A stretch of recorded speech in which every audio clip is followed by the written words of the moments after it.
call the special session to order. Roll call, please. Mayor Kavanaugh. Here. Vice Mayor Magazine. Aye. Councilmember DePorter. Here. Councilmember Yates. Present. Councilmember Brown. Here. Councilmember Toles. Here. And Councilmember Leger. Great. Discussion with possible direction to staff regarding the recommendations of the intersection configuration assessment study, Avenue of the Fountains at La Montana Drive. Grady? Thank you, Mayor. Mayor and Council, before you tonight, we have a couple traffic studies that were conducted for some key intersections in our community.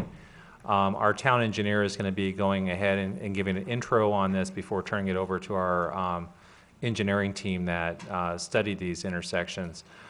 Something I just want to really hit home tonight on is what we're doing is providing you with all the background information, and this is a special session so that you can actually make some decision making or make a decision tonight on these locations.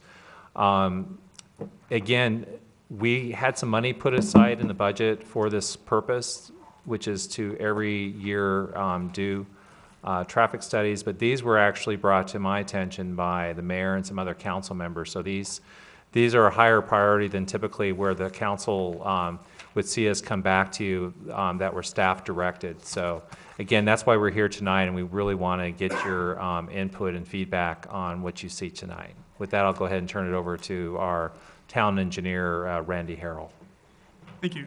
Mayor, Council, thank you for this presentation tonight. Back in February of 2017, the town contracted with CK Engineering to analyze the Avenue of the Fountains and the La Montana intersection. This report cover that you see and this presentation tonight are the output of that contract. You see the vicinity map showing the location of the Avenue of the Fountains and Town Hall near the center of town. In fact, it's just right out the window over there. Our current situation at the Avenue of the Fountains in La Montana is currently an all-way stop. We've got 2 stop signs in each direction, and because we've had a problem with wrong-way drivers on Avenue of the Fountains, we have do not enter signs on the back side of each of the stop signs along Avenue of the Fountains.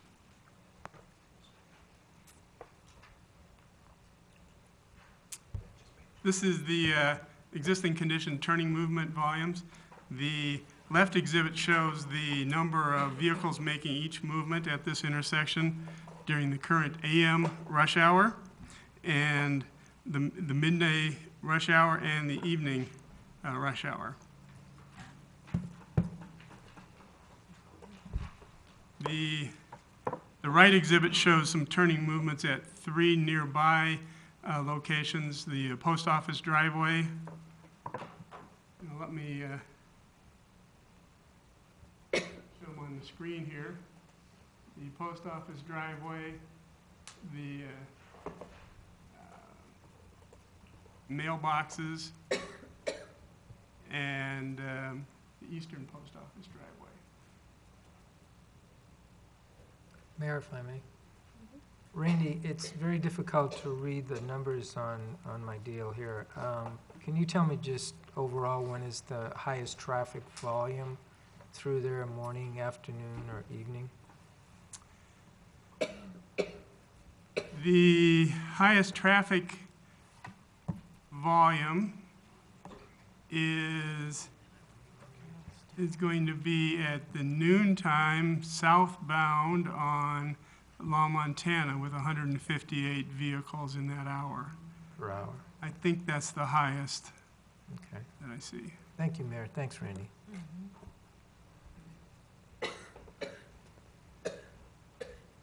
Traffic engineers talk about a level of service, abbreviated to LOS, and this slide shows what various level of services means in terms of delay, both at signalized intersections and unsignalized intersections.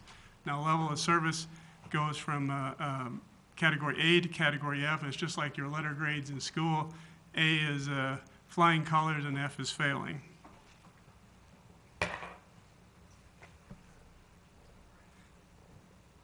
This slide shows the level of service currently at Avenue of the Fountains for each of the turning movements in each of the directions, and you'll notice each one of them is a level of service B.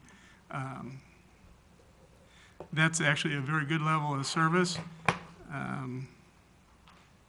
well above the action level both for Scottsdale or McDOT, who are the two agencies we typically compare ourselves to.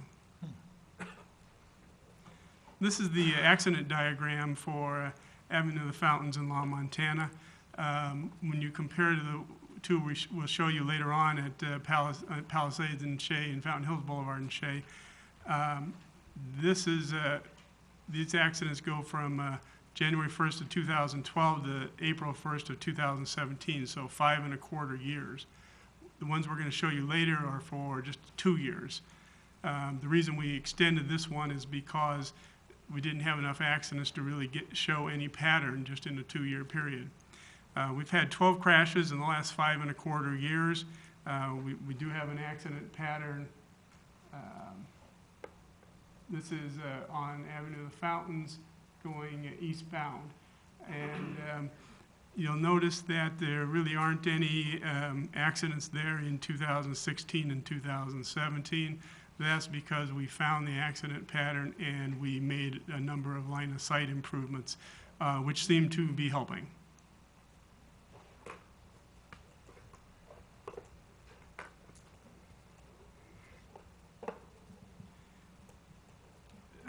The number of accidents at this intersection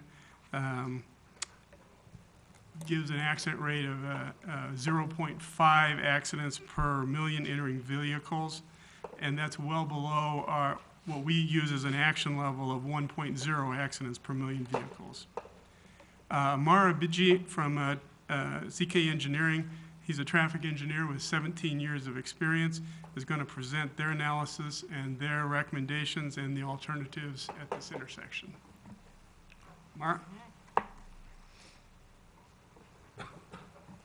Thank you, Randy, and thank you, Madam Mayor, and thank you, Council, for this opportunity to present our project findings. As Randy said, my name is Amara Ebeji. I'm with the CK Group. I've an engineer for 17 years. And in this time frame, I've been privileged to do several studies and design within the town. We've known Randy for some time, and we appreciate the opportunity. With me also is Jim Schumann. He's Director of Engineering at the CK Group. He was part of the study, and he's here to help with any questions that may come up.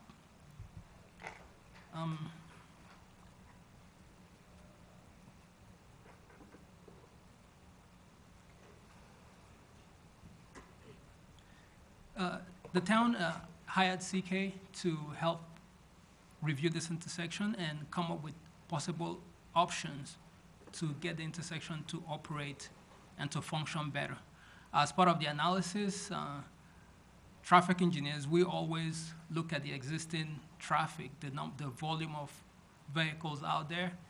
And when we do analysis, we typically project into the future to get a good understanding of what our improvements will result to in the future to make sure that we have all the issues addressed. As part of this, we performed a traffic projection for year 2040. To perform this, we coordinated with the town and coordinated with MAG. MAG is the regional body that oversees the metropolis in Arizona, in Maricopa here. And they gave us a projection of 9% between existing count and future counts. So this figure here shows the projected 2040 traffic volumes at the intersection.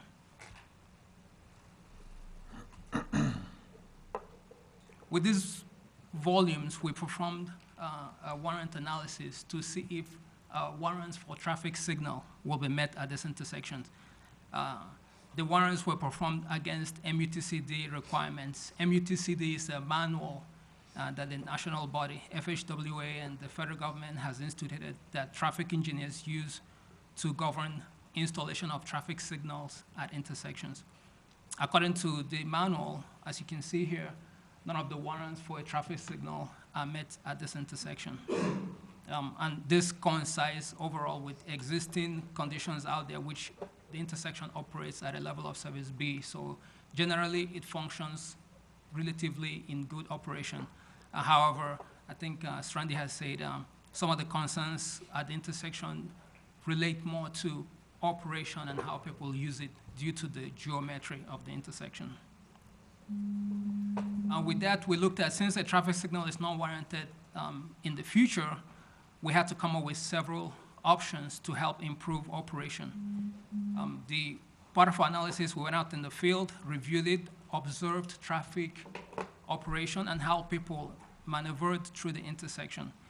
And we could see that one of the major issues had to do with the wide footprint for the north-south movement. So to alleviate this, one of the concepts, we presented several concepts. We have 4 concepts that we looked at, and then we also have a no-action concept. One of the concepts we looked at was tightening the intersection, which we've shown here in this exhibit.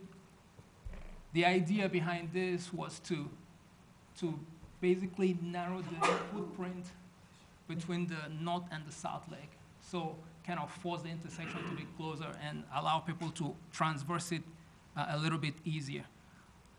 This can be achieved in 2 ways.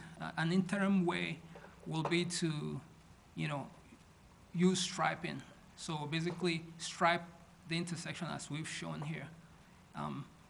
And a more permanent option will be to make these improvements with actual curb and gutter. Also, as part of the option, and this applies to all the options we looked at, we observed that part of the issue at this location had to do with vehicles exiting from the post office and not having more options to transverse through this area. So we looked at improving this access here. So thereby kind of giving left-on access from the post office. So that's what these improvements here show. We widened it a little bit and made some improvements to the corners. So it will allow people to make a left-turn out. Also, it allows people to make a left-turn in here. Also allows the option to make a U-turn. And one of the other concepts show this, but there are some options that can be improved on in this here. Madam Mayor? Councilman Yates? Sir, if I may, so you are in fact talking about making that 2 lanes, an in and Right. out? Right. Yeah, the picture is, okay, So, thank you. And if I may, and I think Randy and I had also discussed that if there was also a possibility of using concept 1 and eliminating the U-turns.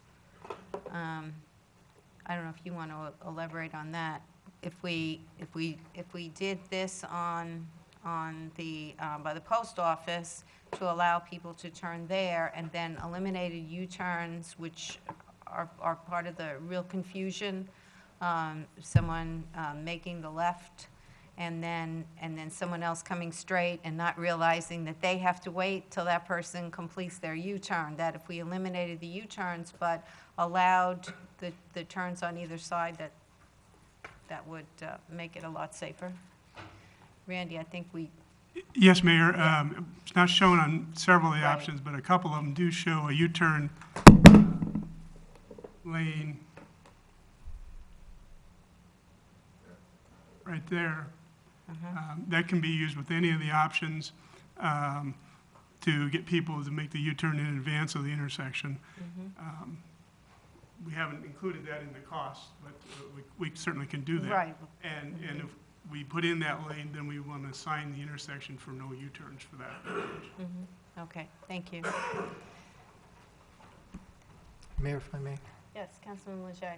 Looking at this diagram, so the yellow, I'll just call them the bump outs. So basically, that's striping, that's not physical material. You said you could put curbing in. Right, Councilman, we have 2 options that can be. The interim concept will, to try it out, is you can do it with striping and, use reflective yellow paint. Sure. And then the more permanent solution will be to actually install curbs. Would, with the temporary painting, but would that give you really a true feeling of the change in traffic behavior? Because people have a tendency just to drive over those lines. So I'm wondering how you arrive at that. I guess I'll ask the question this way. If there was some permanent curbing there, that would obviously be more effective than the striping. Is that correct? Yes, that is correct. Okay, thank you. Councilman, also if I might interject, on several projects that we've done for the city of Phoenix on small traffic circles for traffic calming, we've also used the parking stops or parking bumpers to simulate a curb. So those could be placed out there as sections of curb, as an interim type of situation with the striping. And it provides a more, shall we say, robust Yeah. feature there, so people wouldn't just drive over the striping as you suggest. Yeah, that's a more realistic approach. Yeah, I think I've bumped into one of those down there. Some of the pros, so for each of these concepts, we highlighted the pros and cons. Doesn't seem very visible, but hopefully you can see some of the pros with this option is in tightening the intersection and reducing the long travel time from the either direction going northbound, southbound, and gives us the option to reduce U-turn movement. Because with a tighter footprint, people will be restricted. They'll be more conscious of, making that U-turn at the intersection. And then also, it improves pedestrian crossing at this intersection. Mayor, Yes, Vice Mayor. am I correct in assuming you didn't do any rough cost estimates on any of the options? Yes, Councilman, we did have some rough concepts, some rough costing on this, which will. Did I miss them when I went? No, I did think miss Randy has them. They just did those today, as I understand, because they figured you would ask. Thank you, Mayor, Councilman. Yes, we did some cost estimates, what really wasn't a part of this study, and we're really swag level, if you Seat will. of the pants, is that what you're Ballpark. looking for? Yeah, but we do have costs on all these, order of magnitude costs, and we can, it probably makes sense to go through the various options and then talk about the various cost Or- levels that they are. Or if you don't mind, preferably, as we go to each option, maybe you could just let us know so we can make a note of it. Okay, With this concept, our rough cost estimate, if we did the temporary just stripe, will be about 30,000. And if we go to the more permanent curb installation, that will run about 110 to 120,000 to get that done.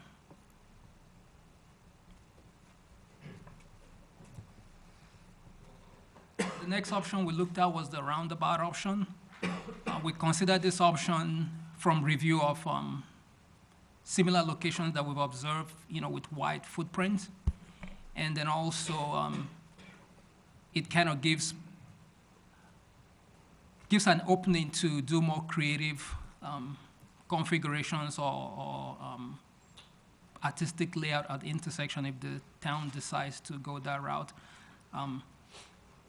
Traffic roundabouts have also been shown to overall help traffic operations at intersections. Some of the benefits of a roundabout we've listed, as well as the cons. The pros, it does reduce traffic speed to the intersection as it forces traffic, as it narrows down, the lane width narrows down as you approach the intersection. What we've proposed is a one-lane roundabout. Once again, we did review this against FHWA guidelines, and based on the volume at this intersection, a one-lane roundabout will satisfy traffic requirements if this is an option that is considered. Traffic roundabouts also eliminate left-turn conflicts, so because it practically removes left-turn, so that will reduce any accident. While this intersection has very low accident, but it does mitigate accidents at roundabouts do that. Some of the cons, it's a new form of traffic control that is being introduced, so there will be some re-education and getting used to it if that's an option that is considered. And it does require extensive geometric modifications. For this option, our rough cost estimate is close to $1 million to get this done.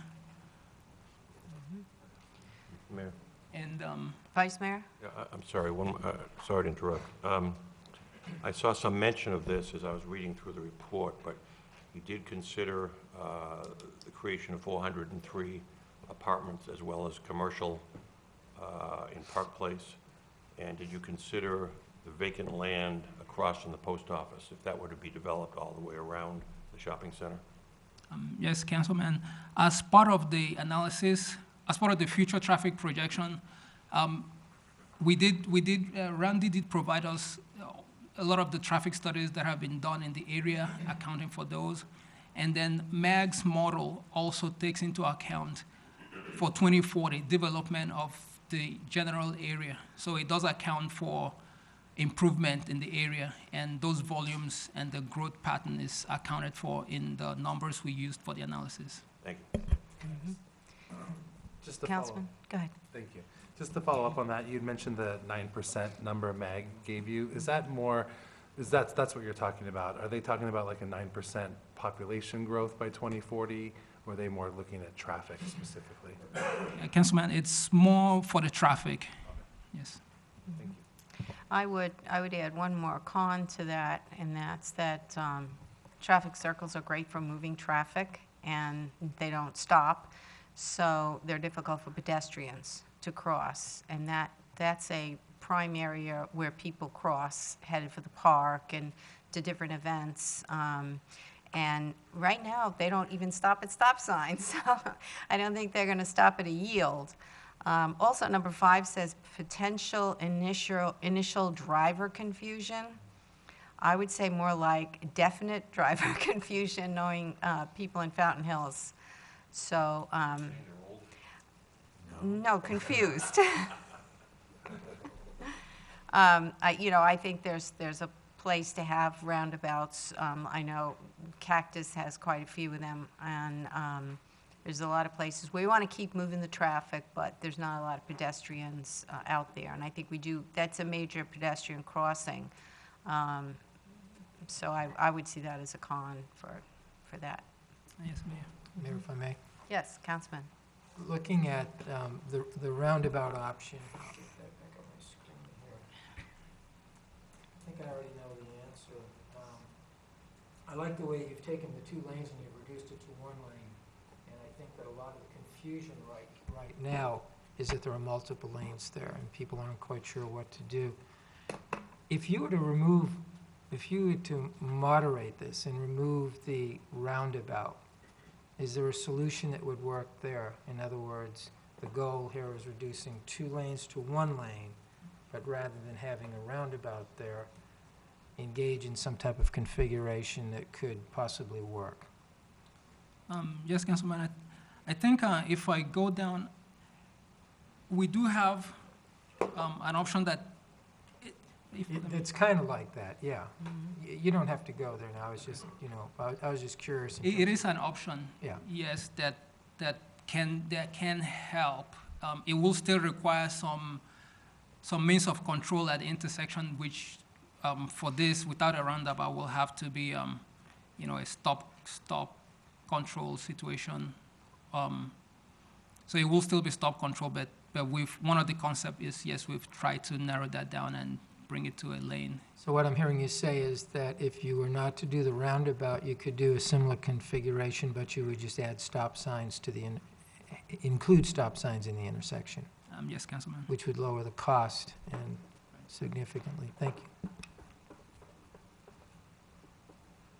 Okay, I'll go to the next. Yes, the roundabout cost was close to about $1 million or slightly less than that. The next concept we looked at here is the Michigan left turn concept. I'm not sure how many are familiar with it, but it is a little different, but it is a concept that is used quite a bit in Michigan, and actually it's also used in Tucson. I think they have a couple of intersections similar to this. And what it does is, the idea behind the concept is to reduce conflict for left turns. It does that by moving the left turners through the intersection and then having them make a U-turn and then make a right turn to continue on their journey. So that is what this, so we applied that idea to this intersection as a way to mitigate the U-turners and also reduce left turn conflicts. The pros for this option eliminates left turn conflicts, and then also it also helps with pedestrian issues at intersections because it reduces conflict between left turners and through north-south through movement. The cons, it's a little radical. It's 2,500. it reduces, the north-south access. It basically blocks that off. People do have to traverse a longer distance, and people have to get used to it because people may not like that idea that they have to drive out of way to make a U-turn and then continue on their journey, especially for the north-south. For this option, we have a cost. We split the cost into a temporary cost for doing this, similar to the first option, using a striping alternative where you stripe it and then put some barricades in the median, and then the permanent option will be to do curbs. The temporary option is about $100,000, and then the permanent option is about $260,000. Wasn't too far. So how would you permanently block that? So that, Well, we will, Madam Mayor, we will put a raised curb through it. they can get over that. I got a 4x4. Vice Mayor. It does, When I was getting my master's in traffic engineering, I should have paid more attention because I'm having trouble following this one. As you go north on Avenue of the Fountains, let's say you're driving north on Avenue of the Fountains, where do you go from there? Straight? You U-turn. Straight. I meant west, yeah, okay. You U-turn at the post office. You turn at the post office, if you want to get over here, you'd have to go. all the way over here, And then a right turn. and then a right turn down here. Okay. But what about going the other way then? That you would have to put in a cut-through by yes, ma'am. The park we just finished. by the police parking lot? yes, Mayor. Okay. Any other questions? Mayor, if I may, would you mind kind of demonstrating how traffic would move? Do you have a laser pointer there? North, south, east, west, just kind of give us a sense for what would be happening there. So let's say the northbound movement, we do have they will have to make a right turn. So we do have 2 lanes coming up, and they will make a U-turn right here. We do have an opening here. So they will make a U-turn and then get into this lane if you're going northbound and continue north. Similar thing for those going southbound. We do have an opening here for a U-turn, and you make a U-turn and then now make a right turn to continue. So would you be going 2 lanes to 2 lanes? For instance, if you're coming down there, that's going to be 2 lanes, correct? Or is that just going to be 1 lane? It will be 2 lanes. And then when you're turning there, that's just going to be 1 lane, right? Yes, sir. Okay. And when you're going, okay, I was concerned about 2 lanes, and then there'll be crossovers, so it's not configured that way. Okay, thank you.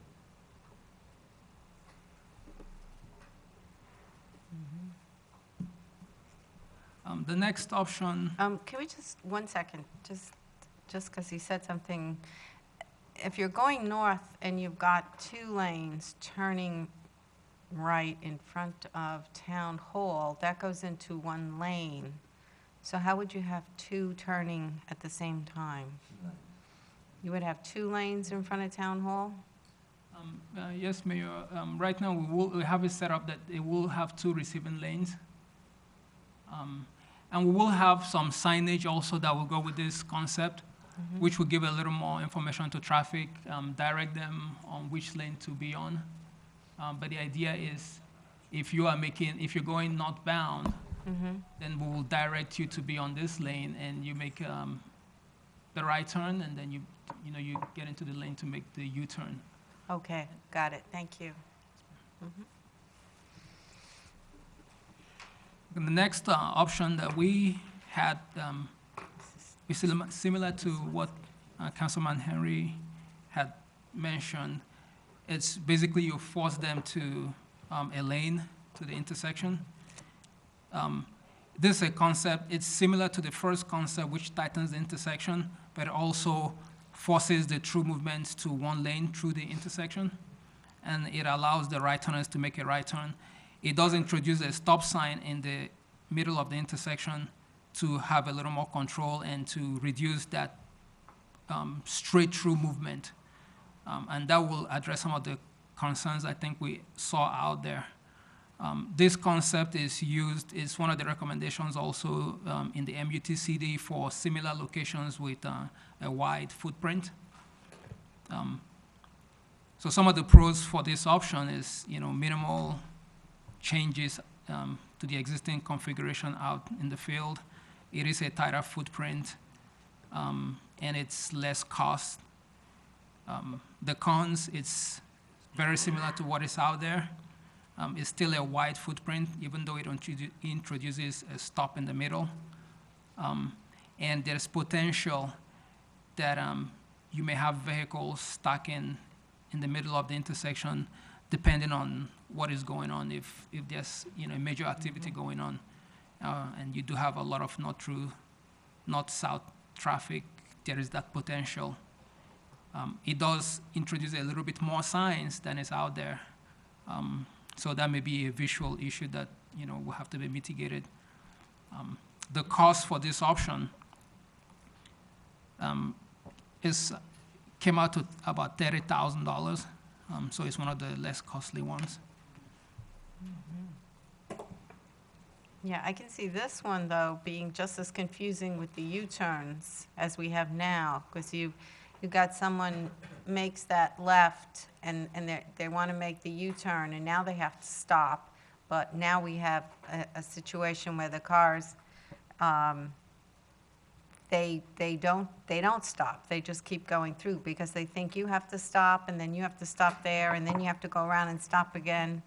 It's an awful lot of stops that people tend not to want to stop that much. I mean, it's interesting. It probably would make more sense if you didn't allow U-turns. It would be safer if you did that in combination without U-turns. Yeah, Madam Mayor, we can consider that and look into improving this option with that. Yes. Yeah. Any other questions on this one? Madam Mayor. Jim, did you have something? And Council, one of the things that we really feel strongly about and to eliminate or try to minimize the amount of U-turners at this intersection is to make that improvement there in front of the entrance to the post office.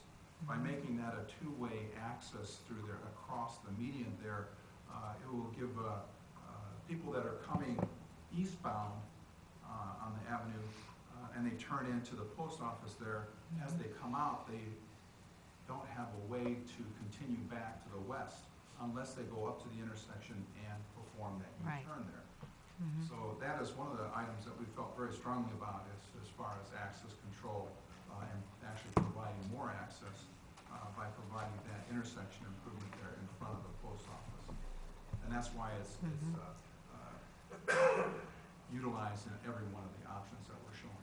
Yeah, I think that's something that a lot of residents have asked us. And Randy had explained that originally when that was put in, the road hadn't gone through. So that's why it was just left like that. And believe it or not, there are people that use it going the opposite way now because they don't want to go around. So they will take the shortest route between 2 points to get where they want to go. So I think above anything that definitely has to be done.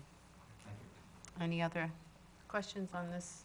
Mayor, if I may, so if you added that cut-through, you can be adding to the cost, or would that cut-through include the 30 grand Yes, Councilman, the cost is included in this, in the in the 30K? 30,000, Okay, thank you.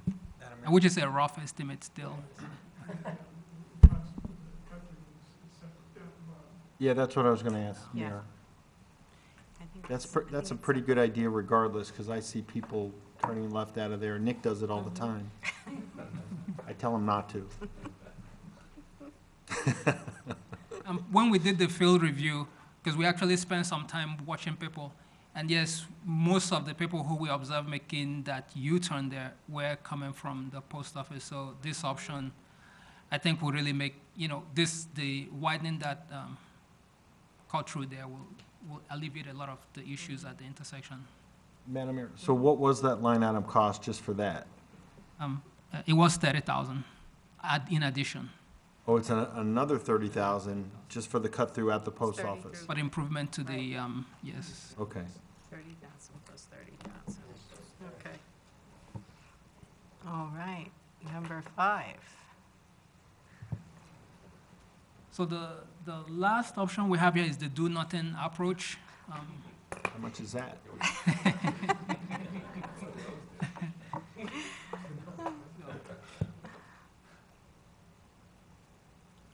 Thank That's what we you. always do. Okay, further questions? Questions? Yes? All right. Which one of these improvements, taking the money out of it, would actually improve it, in your professional opinion? We're already at a B, and I realize, but everybody up here, I'm sure, has a good story about somebody running over something, or it's bad. But it's anecdotal, because to your point, there's not many accidents. But in order to achieve some sort of improvement, if we were to look at this on return on investment, what gives us the most improvement for the investment? Councilman, as a traffic engineer, the two options here that I'm leaning towards will be, is concept number 4, because this, Interesting. yeah, the only caveat to this is the extra signage that we will be adding to the intersection. And then the roundabout, it is the more costly option. But we've looked at it just because we've seen it used in similar situations, and we do have to come up, if this is considered at all, we do have to come up with an issue for how to address the pedestrian issue. But from a traffic engineering perspective, for the long term, this also gives an opportunity to the town to do several other stuff if you do choose to. As a follow-up, does that bring us from a B to an A, or just a B plus? Councilman, I haven't looked at the analysis, but based on the volumes, I can project that it will be an A, and for the level of service. For either one of those options, or just the roundabout? But for the roundabout, I have to look at the analysis. But keep in mind also the level of service B. It's a very good level of service. Thank you, ma'am. Thank you. Vice Mayor? Putting cost aside, just for discussion's sake, I spend a lot of time in Sedona, and Sedona has a lot of roundabouts, and they also are dominated by tourists who have never been there, and I have never witnessed a problem. The issue the mayor raises, I think, is a significant one, and I would appreciate if you could go back and take a look at whether there's some way to solve that problem with pedestrians, short of putting a bridge in there, which would cost another $1 million. But perhaps you could at least take a look at it so we could consider it. Yes, Vice Mayor. Yeah, I'd like to look at just concept number 1 and seeing with the cut-throughs and eliminating the U-turn signs. I think bringing those medians in like we did by the park shortens the intersection, the bump outs shorten it, as always Randy says, makes it safer. But eliminating the U-turns takes a lot of the confusion out of the intersection, which is what the people have right now, and putting the cut-through by the post office, definitely. I mean, to me, it seems like the simplest solution, taking into consideration, what we know that the actual problems are. I'm just trying to pick something that people are familiar with, that's not going to add more confusion.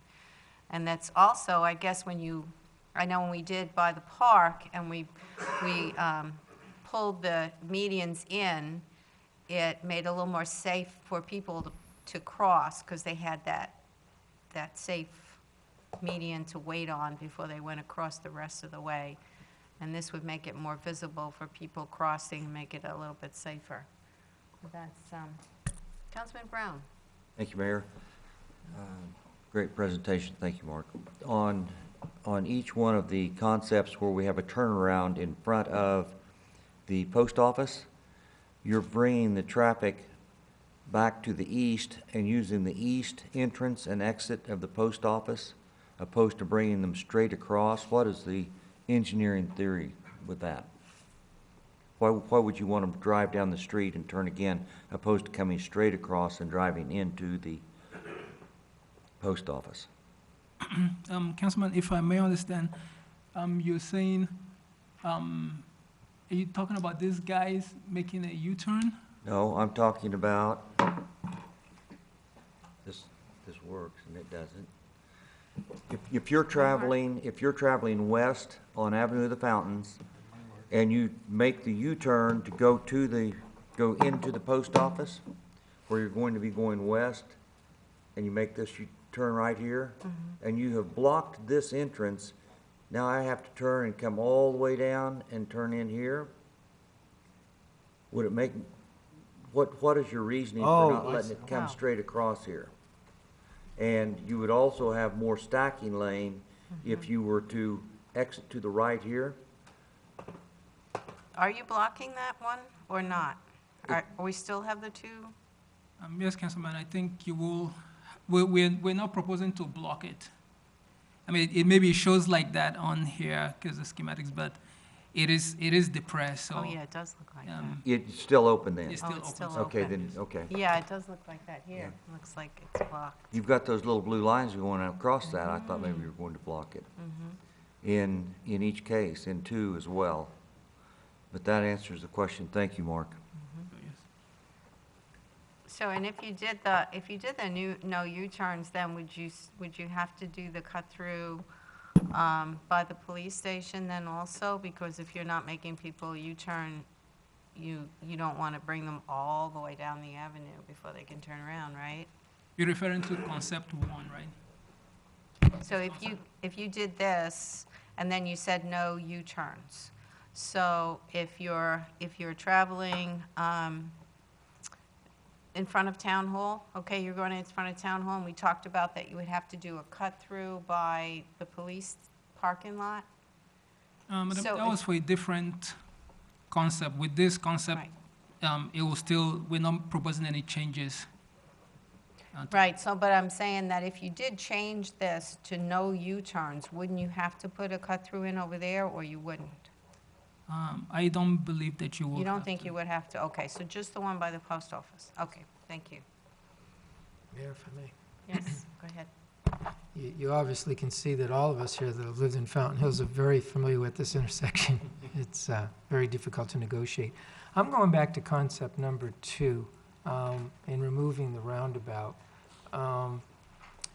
You talked about, I'm not sure if you talked about stacking there. You know, what makes sense to me about that is that when you have 2 lanes of traffic coming into the intersection, and you see this in a lot of, I see this in Scottsdale occasionally, 2 lanes then have to become 1 lane. And then you've got 1 lane of traffic going across the intersection. So it's almost as if when you go from 2 lanes to 1 lane, you're already mitigating the volume of traffic flowing through the intersection at the same time. So, for example, if you, I mean, does that, from a traffic engineering perspective, does that make any sense? You saying that it's an additional improvement? Is that- Yeah, because you're taking to me, a lot of the confusion when you drive out there is you have two lanes coming into the intersection, but prior to that, if your two lanes comes down to one lane, then you're just having one lane of traffic coming in all directions. Now you've got two lanes coming this way, you've got two lanes coming this way, but then, anyhow. Yes, typically with the roundabouts, what we will do is we will have advanced signage on each approach. Yeah, So you do give them room to taper down exactly. as they approach. But I guess without the roundabout, then they wouldn't be able to make the turn because you're removing a lane coming into the intersection. Are you following me? No? I think what, if I interpret Sure. what you're saying is that, excuse me, Mark, is that, Jim, could you come up to the you're mic? asking about if you're actually, I'm sorry, if you're actually reducing the volume that would be able to go through the intersection. Exactly. And that's not true. Okay. Because in a case like this, you're already at a full stop condition, Mm-hmm. so you're metering people through that way. In a signalized intersection, you'd be metering them through with the signal. And actually, roundabouts have shown to be more efficient because of the continuous travel of the vehicles through the area there. And if they are forced to yield, it's for just a momentary type of, it's just for a moment, and then they proceed through the intersection typically. So it doesn't reduce the volume or capacity. In fact, if anything, it oftentimes improves it. Yeah, exactly. And getting back to what I was suggesting earlier, perhaps I used the wrong terminology. It would not reduce the volume, but it would reduce the amount of volume going through the intersection at the same time.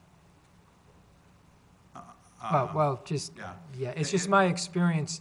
There you've got two lanes coming in and two lanes going at the same time because people aren't obeying anything. And if you reduced it to one lane, that would help. But putting that aside, at the end of the day, regardless of cost, what is the best solution for this intersection, regardless of cost? That's an interesting question. We have our own opinions. Well, I'd like to hear your opinion. We paid for your opinion. Well, I mean, and we have personal ownership too. Well, share both, please. This concept provides some benefits from a traffic engineering standpoint. It provides the right turners basically a free right to go through there without stopping. You are moving the intersection closer together from a traffic standpoint and also from a pedestrian standpoint and safety standpoint. But again, it's inherent in trying to eliminate the U-turners at this intersection, that we make the improvement on the west side there to that crossover there, so you can have the two-way so that people come across out of the post office, that they can proceed across there. And that, in particular on this one, is we talked about converting the east driveway to an exit only if that's the way they choose to go out there. We've also talked about that might be an opportunity even to close that driveway and force everybody back that other direction to eliminate the potential for somebody wanting to make a U-turn there. So regardless of cost, which concept would you recommend? I prefer this one, honestly. Which one is that? This number one. Number one. Okay. You prefer which Number one. Concept Number one? That's Concept one. the one you like. As Mar indicated, number two, I think it would address traffic in the future and provide versatility. That's one of the things that roundabouts do, is they provide versatility. With regard to the pedestrian crossings, you'll notice that the crosswalks are located further out from the intersection itself. That is to address the right turners that are coming through here. What that does is it allows a queue for a vehicle to make the right turn and stop while somebody is crossing there without blocking the actual intersection itself. You'll also notice that this kind of goes back to also with your bicycle crossings and things like that at intersections. That's the highest frequency of accidents, is the right turners hitting somebody coming off the crosswalk or the bicyclist coming across there. And that's the same principle when you try to pull the trail or pathway out of the intersection so that the right turners have the opportunity to see and to stop and perceive and stop at the crosswalk there so that they can allow the people to cross. Sure. Mary, just one more follow-up question. So what I'm hearing you say is that you're favoring concept number one with the cut-through, which adds to the cost, so it's like 30K, and then you talked about 110,000. Does 110,000 include the cut-through? Is that why there was a higher cost there? Correct. So that's the total cost, 110,000.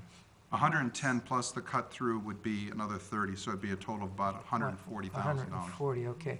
And I think what I'm hearing you say is that although there might be some favoritism towards a roundabout, what I'm hearing you say is you don't think the traffic volume is large enough to rationalize putting a roundabout in there.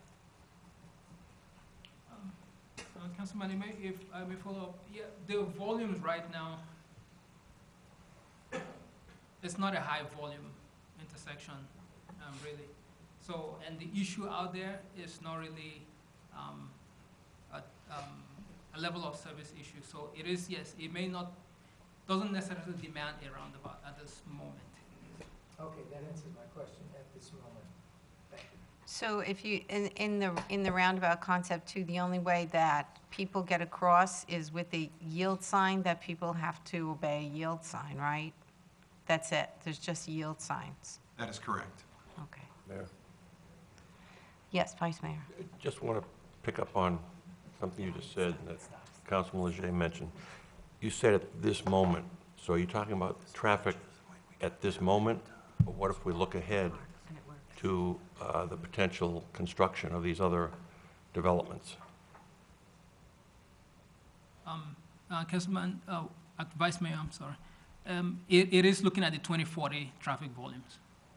So, I mean, based on the analysis we've done using the projected volumes, yes. So it does not, the volumes, it does meet warrants for a one-lane roundabout, but also all the options really will work. A roundabout will work. Similar locations with similar volumes have installed roundabouts, if that helps. I'm sorry, I'm having a little trouble. If you were looking ahead to 2040, let's say, what did you say would be the difference between 1 and 2? Which, or 2050, or 2060, or whatever it is? All the concepts will function will still function at a good level of service. All of them will? All of them, yes. Okay, all right, thank you. Any other questions? Councilman DePort? Just a comment. I like the roundabout. I just probably just have expensive taste. I knew right from the start it was going to be the most expensive, the most expensive one. I mean, I think for long-term, it makes sense. But I do think concept one addresses a lot of our needs. I totally agree with Mayor Kavanaugh about the pedestrians there with the roundabout, if someone could make it all the way across in time before someone whips around the corner. I think the roundabout's the way to go. We just don't have, I just don't feel like we have the funds to do that kind of stuff. We've not really, we have lots of other problems. I actually just heard some kids walking down the street, and they call my street the Puzzle Street, and it was because of the road, because it looks like a puzzle piece. And I was like, oh yeah, we have other problems. We have lots of other problems in this town. But I like concept one. I like how it goes down to one lane and gets people to make a decision. It seems to be the most money sound. If we had money, I would go for the roundabout and put a big, nice sculpture in the middle or something. Councilman Brown? On concept one, if I'm reading this correctly, we're still coming out of the post office, and if we're headed east and we get in the left-hand turn lane, we still have the ability to make a U-turn and go back to the west. Is that correct? Yeah, yes, sir. And part of the problem with what the intersection is now is we pull out to make that U-turn, and you don't know if the car is going to make a U-turn or if it's going to go straight on down La Montana to the north. And we haven't eliminated that problem. Right, that's why I had asked if he could give us a concept that shows eliminating using concept number 1, but eliminating U-turns. Yeah. Because I think that's the most confusing part for people right now. I agree with you. When you make that turn, these cars go straight, they don't wait for you to turn. That's correct. Yes. Hi. You had mentioned when you did your traffic study and you were out there looking that most of the U-turns are coming out of the post office and going like this. Is that right? Yes, sir. Okay, so I don't know what our rights are and how our ability, I know you have some notes on these that you're changing. It says convert to exit only on one of them. On one of them, it looked like it almost was blocked.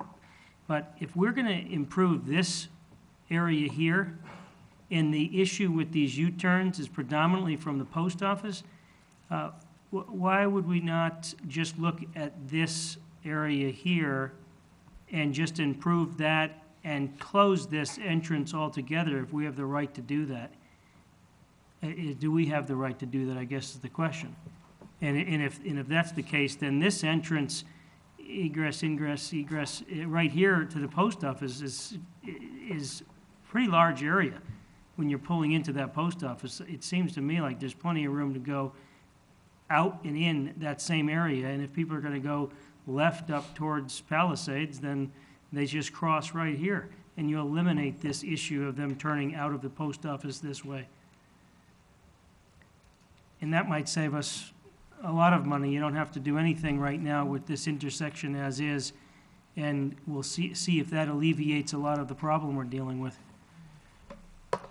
Councilman, if I may add just to that, one of the other problems also, which was just that length for the north-south movement, just the time to cross that also contributed to some of the issues at the intersection right now. That's why we tightened it up with this concept, and actually most of the concept tried to reduce that space. So we did look at briefly closing that driveway from the post office, but I think it will require a little bit more coordination with the post office and with everybody just to make sure that that's a visible option. It's the federal government. Just want to throw that out there. Have you, Mayor, if I may, have you ever worked with the post office on a project? The reason I mention that is because last time we looked at a roundabout, there needed to be some reconfiguration here, and it required working with the post office, and I think we had to work with the post office, I don't recall the appropriate title, Post Office General, and, Washington DC. It was really complex. That's why I was asking if you've ever interfaced in your professional career with disturbing a post office entryways or exits. Not trying to make it more complex, but we found that was just a nightmare. Mayor? I haven't, I don't know, Jim. No, I have not. Okay, very good. The closest we've come to that would be the BLM or something like that. Wow, that's still up there. So, Yeah. Department of Interior. How'd that work out? If, It depends where you're working. Took a while.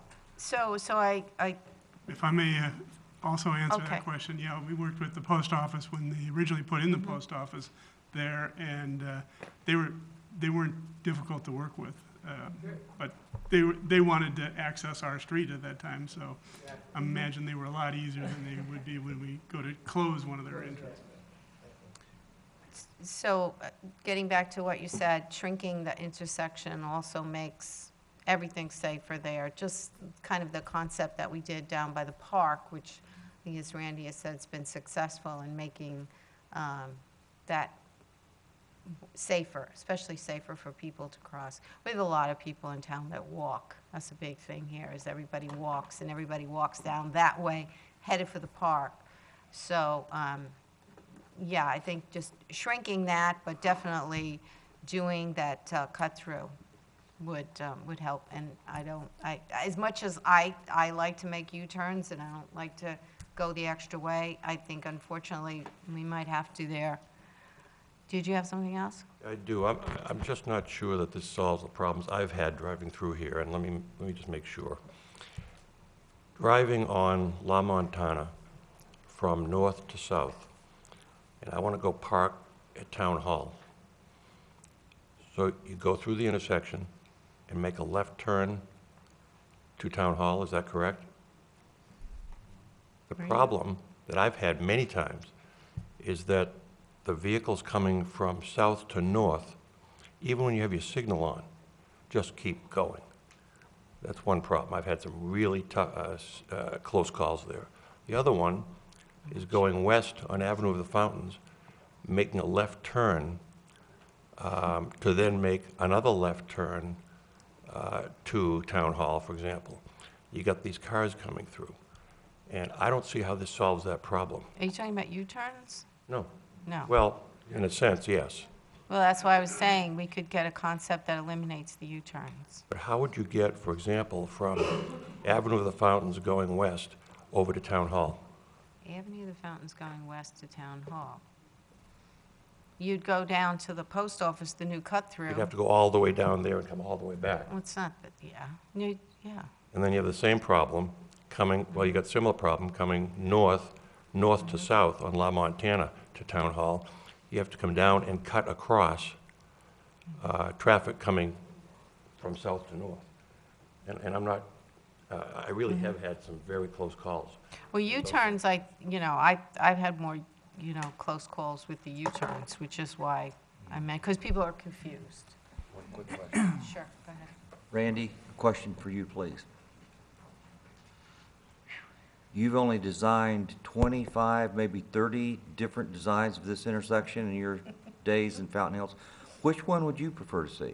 He won't say. I tried to pin him down. Well, he's on I know. camera now, he has to. Oh, I told you. Mayor, Councilman Brown, I also like concept 1, and I like concept 4 also. I think those are both, 4. He Don't likes do the anything. 4. the do nothing is 5. Yeah. 4 is the stop in the middle. Stop in the middle of the second street. stop, yeah. Thank you. Okay. Mayor and council, I think we're going to have to move Yeah, we have to along. move along. I think the staff and I are hearing loud and clear that the council preference is concept 1 and no U-turns at that intersection. Is that correct? Okay. And include that in and out of the post office spot. To take a look at that and see if that's something we can work with the post office. Thank you for I'm saying clarification where on it's- it. Where it's a left turn only, I like the idea of widening that, all kidding aside. Right. You could turn left out of that if you so choose, out of the post office. Yeah, And you I may be think- right, I think- that's the majority of the U-turns are folks coming out of there. Yeah, and there might be ways that you can, sometimes you see this in parking lots, sometimes going out, that they force you from making a left and you have to go a right only.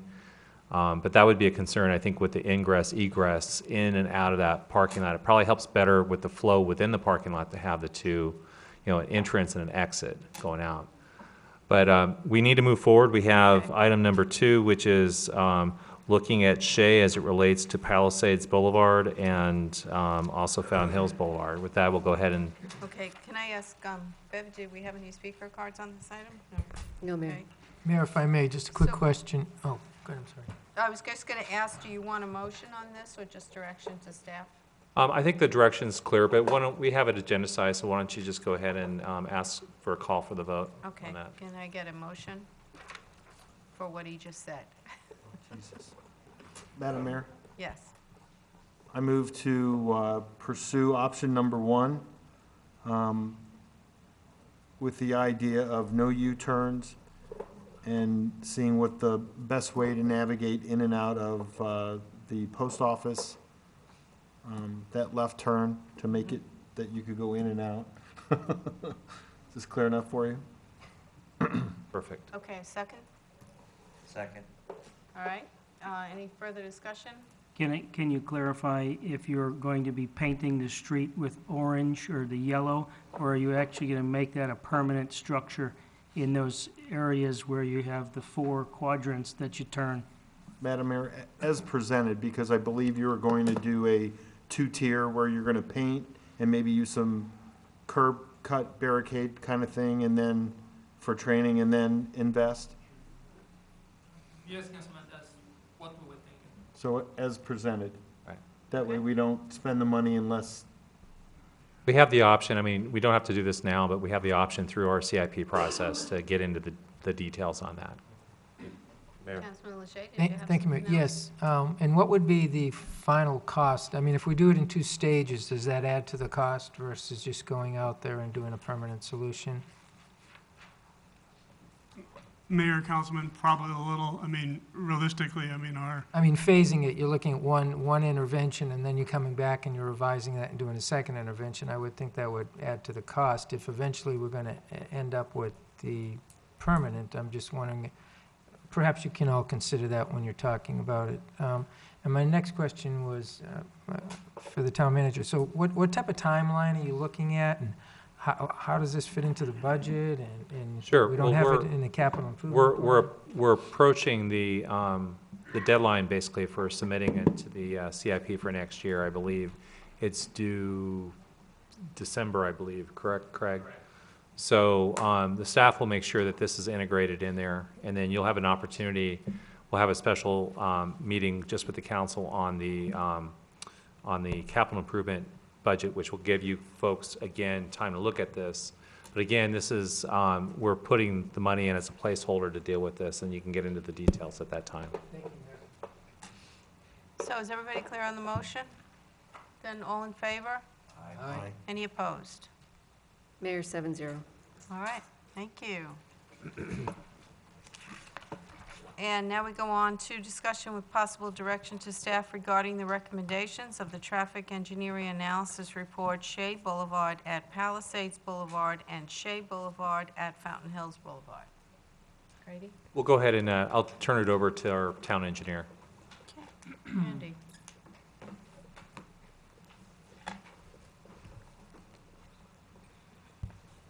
Thank you, Mayor. Again, in January of 2017, the town contracted with CK Engineering to perform the analysis of these 2 traffic signals. And again, this is the report cover page, and this presentation is the output of that contract. Of course, these 2 traffic signals are on Shea at Palisades Boulevard and at Fountain Hills Boulevard, down towards the southwest corner of town. This exhibit shows the peak hour movements at both of these intersections. You can see the major traffic movement, the most large traffic movement is eastbound on Shea in the afternoon at Palisades. The largest side street movement is the right turn off of Palisades.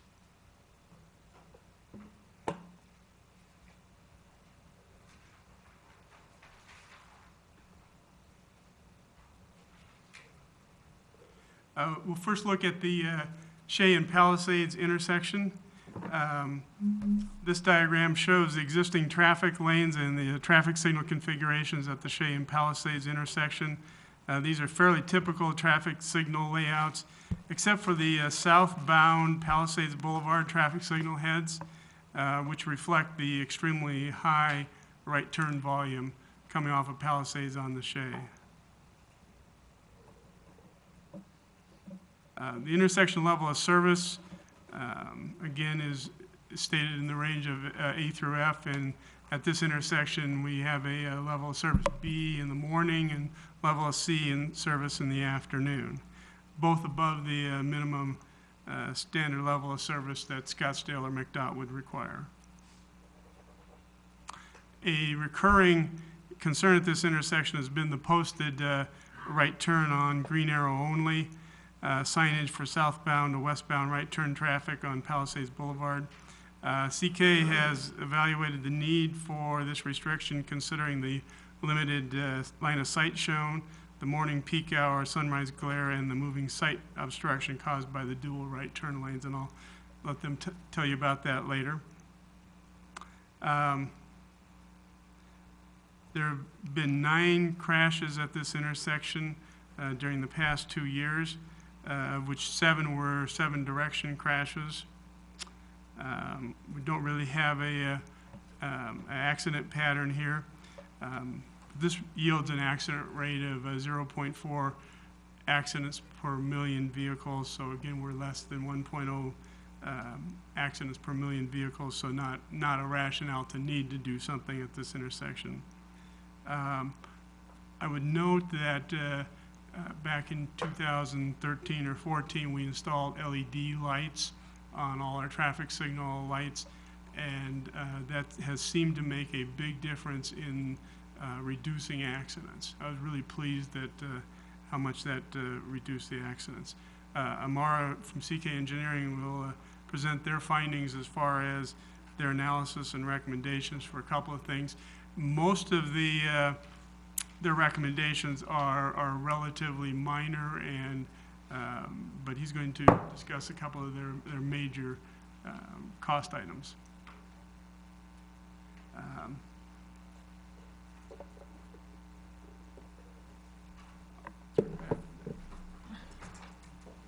Thank you, Randy, and thank you, Madam Mayor and Council again. For this intersection, as Randy stated, the town retained CK to review Shea and Palisades, as well as Shea and Fountain Hills, to address certain items that were brought up to be looked at.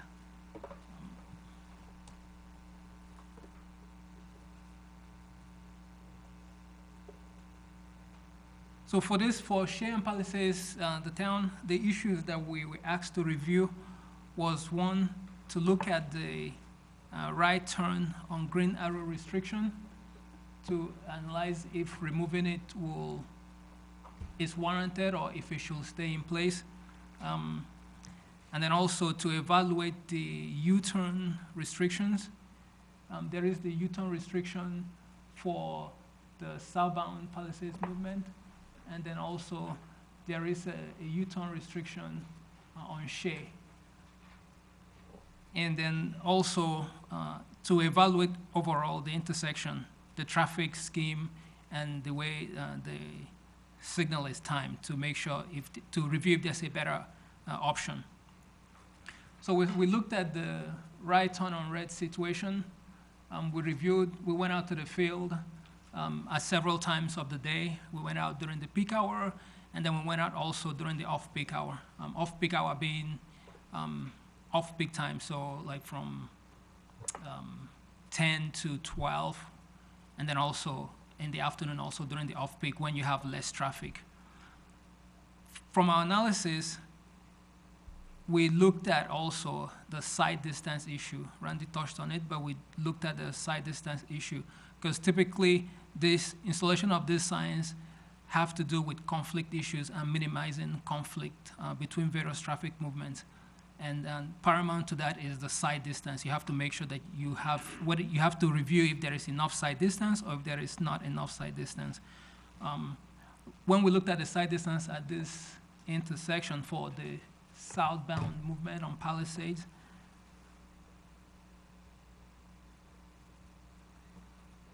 this picture kind of shows what you see if you're making a right turn. As you can see, you do have reduced visibility side distance from Palisades to see what is happening on Shea. According to AASHTO is another national body that has a manual that advises you on what the side distance should be, and you have to compare that against what you have available. From our analysis, available side distance for that movement is 350 feet compared to a recommended 425 feet. So from that analysis, we see that you don't have enough side distance to see what is coming up on Shea to allow traffic to just, make a right on red. So that's one of the items that we found. The second item we noticed is, and we discussed with the town and also kind of observed, is the sun glare issue. There is, in the morning and the afternoon or in the evening, you do have a glare issue at that intersection coming up on Shea and also, looking down. The sun basically causes an issue. So, lastly, one of the items we looked at was actually doing our engineering analysis to see what kind of cues and delay that southbound movement has at that intersection. If traffic experiences if the southbound share movement has excessive delay. So that is, if you stop there to make a right turn during a circle, do you have to wait a long period of time over what is normally accepted? Based on this, we found that if you're making a right turn, you typically have like 5. You may wait in the off-peak period, you may wait like 5 seconds to make that right turn. Based on those 3 observations and findings, we've recommended not to remove that sign. And also, we looked at the accident data at the location. I mean, you can see that right now, really, there is very limited accident at that location. And we reviewed removing the sign, basically allowing people to make a right, could lead to issues that have been mitigated. So based on those findings, we've decided, we recommend to leave that sign in place. Can I ask you a question about the sign? Most people, if you go around to the other cities, most of them have no right on red. And that's kind of like absolute, no right on red. Ours says right on green only, right? And I think people find that a little confusing because it's different. And they look at it and they see green and I don't know, for some reason, it doesn't quite register as well as no right on red. So do you think that it should be more consistent with what the rest of the valley is doing? Madam Mayor, that it's the town can consider that option. I know I read a little bit, but right now it beats me, because I did check to see if it makes sense to put this sign, and it does. You know, you could have it here. You could also put a formal restriction and say no right turn on red. But I think it's something that we can look at and propose a recommendation for that. Okay. Mayor, if I may. Councilman? I agree with the mayor on this one 100%. I've had so many people approach me and say exactly what you just said, and I think the driving habits we have is that we're used to going right on red. So you get up there, and I've done it myself, you're about ready to go right on red, and you don't even pay attention to the green arrow, so you go right on red. So I think that is absolutely the way we should go with that. Councilman Porter? Just to totally echo that, I mean, it's a shorter, more succinct sign, too. So, I mean, why not get more words and distractions off? Be clearer. Save money. Sure. Charged by the letter. And you would still have the green arrow, correct? Yes, sir. Okay, great, thank you. Okay, thanks. You can And the next restriction we looked at was the U-turn restrictions. Basically on Palisades, we reviewed, this is for Palisades. We looked at, if you remove that U-turn, what happens? And we ran auto-turn templates, another AASHTO engineering stuff. And basically vehicles making a U-turn will climb the curb, because you don't have enough receiving lane for them to make a U-turn. You do have for smaller vehicles, but you wouldn't have for trucks. And then if you remove that sign, you have to, trucks will have an issue. So either you have to make it a no truck route or you leave the sign in place. So we recommend to leaving the sign in place. For the restriction on share, that restriction is there based on our analysis, primarily because you do have dual lefts against dual rights. And since we have an overlap scheme at this location, so which means that the southbound Palisades right turn and then this left-bound share movement can occur at the same time. So if you remove the no U-turn restriction, you have the potential that these guys and these guys will conflict at some point. So based on that, and it's a general practice to have that restriction in place. So we recommend to have that in place. Mark, if I may, the no U-turn on this corner here, that would be the westbound on Shea. The reason you see so many people doing a U-turn here is we have a subdivision Palatial Estates that can only turn west onto Shea. They can't cross Shea and go east. They're forced to come all the way west and make a U-turn to go back to the east. And that's that one right there. And that sign does not exist now. Are you recommending putting that in? No, sir, this sign actually is for these guys. We don't have any restrictions for people making this Okay, movement. but that sign currently exists? Yes, sir, this sign Does it? is on, yes, it is on the signal. For the eastbound. Got it, thank you.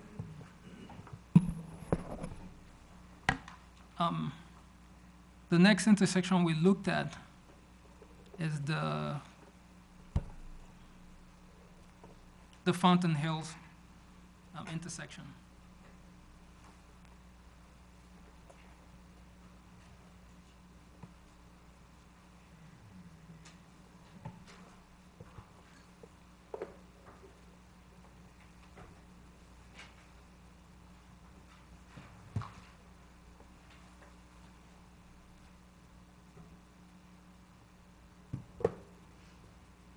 So this diagram shows the traffic signals and the signage there at the Fountain Hills Boulevard and Shea intersection. And again, this intersection has a level of service C in the morning and B in the afternoon, pretty good level of service. We had 11 crashes at this intersection in the last 2 years. A few eastbound rear ends, but not really any significant accident pattern.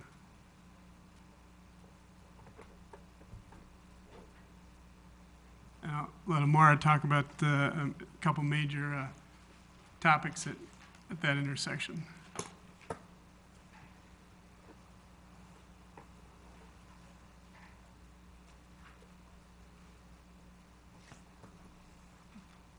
For this intersection,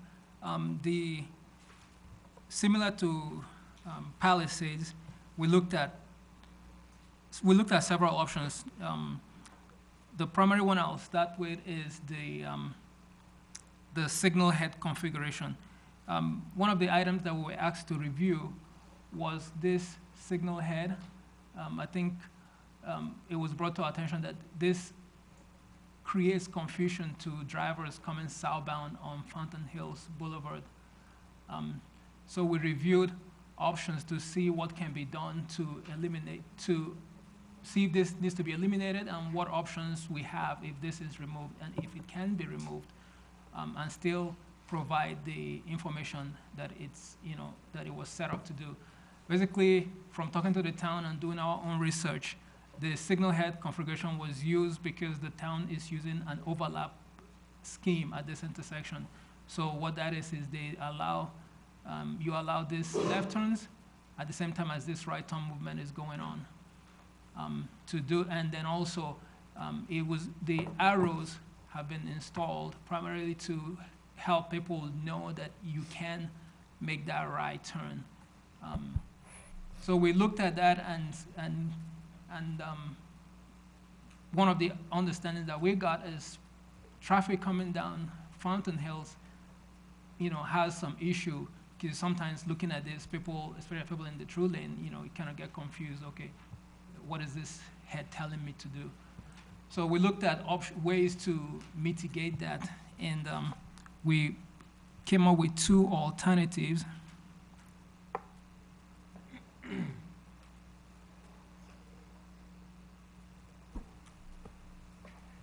We came up with 2 options.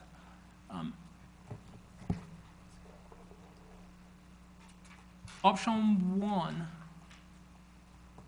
allows you to remove, well, before I go to the option, MUTCD, which is the guide, the engineering guide, does not specifically require you to have those arrowheads for a permissive right turn movement. So you do have flexibility if you want to remove for the right turn. The right turn is really a permissive movement, which means there is no restriction.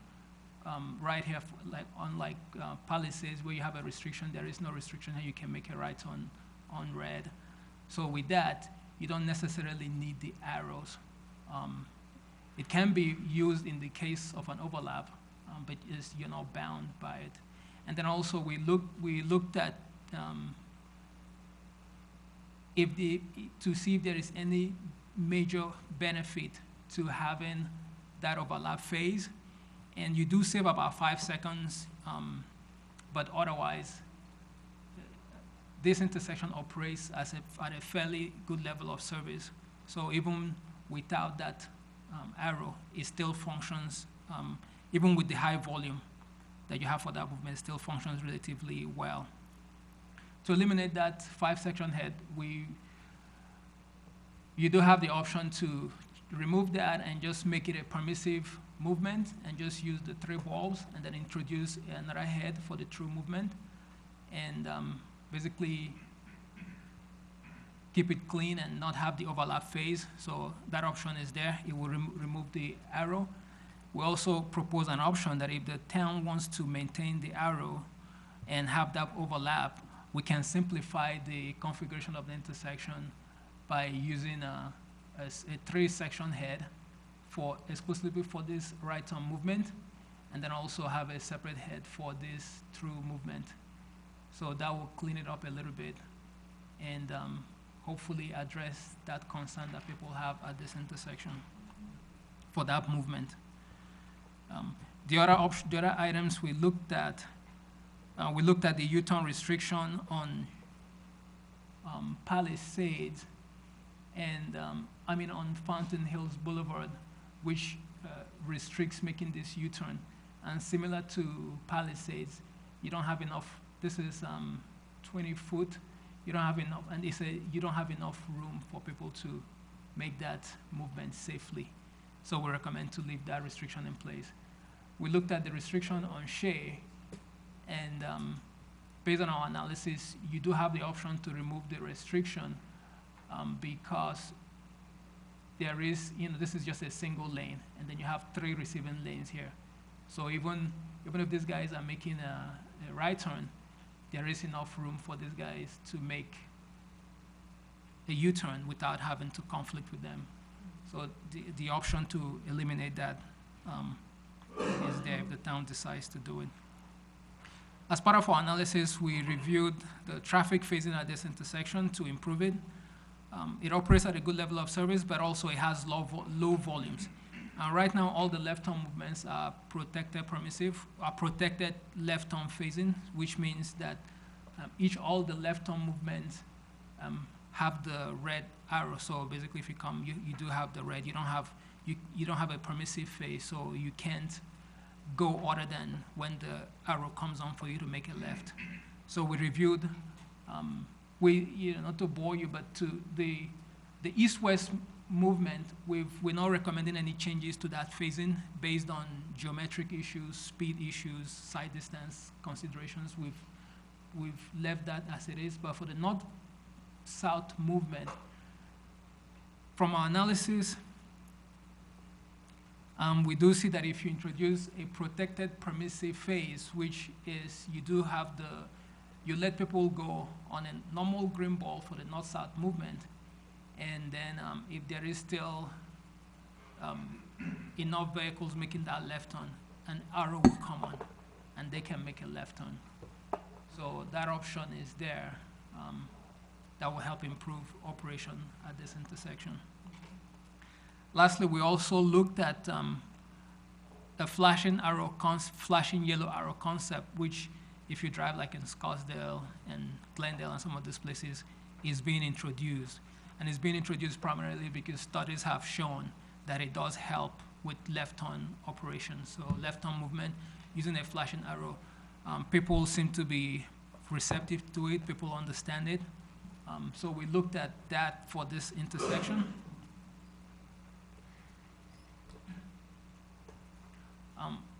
This table basically shows level of service for the movement, so for the individual eastbound left and westbound left movements at this intersection, what you will get if you install a flashing arrow, flashing yellow concept. And you can see that level of service do improve with a flashing yellow concept.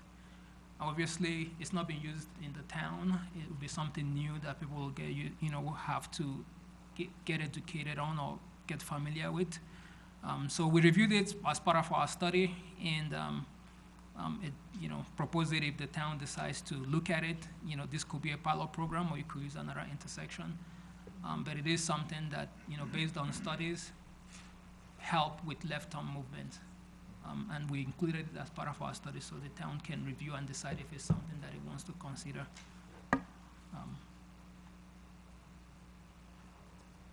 This just shows what the signal head configuration looks like. And primarily, you'll probably be looking at this one here. Actually, sorry, you have the flashing yellow arrow. So the signal heads will go to this if you do decide to implement it.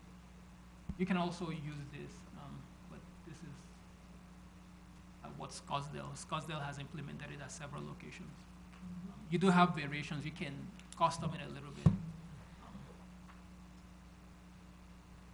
And as part of our analysis, we had some educational handouts in the report.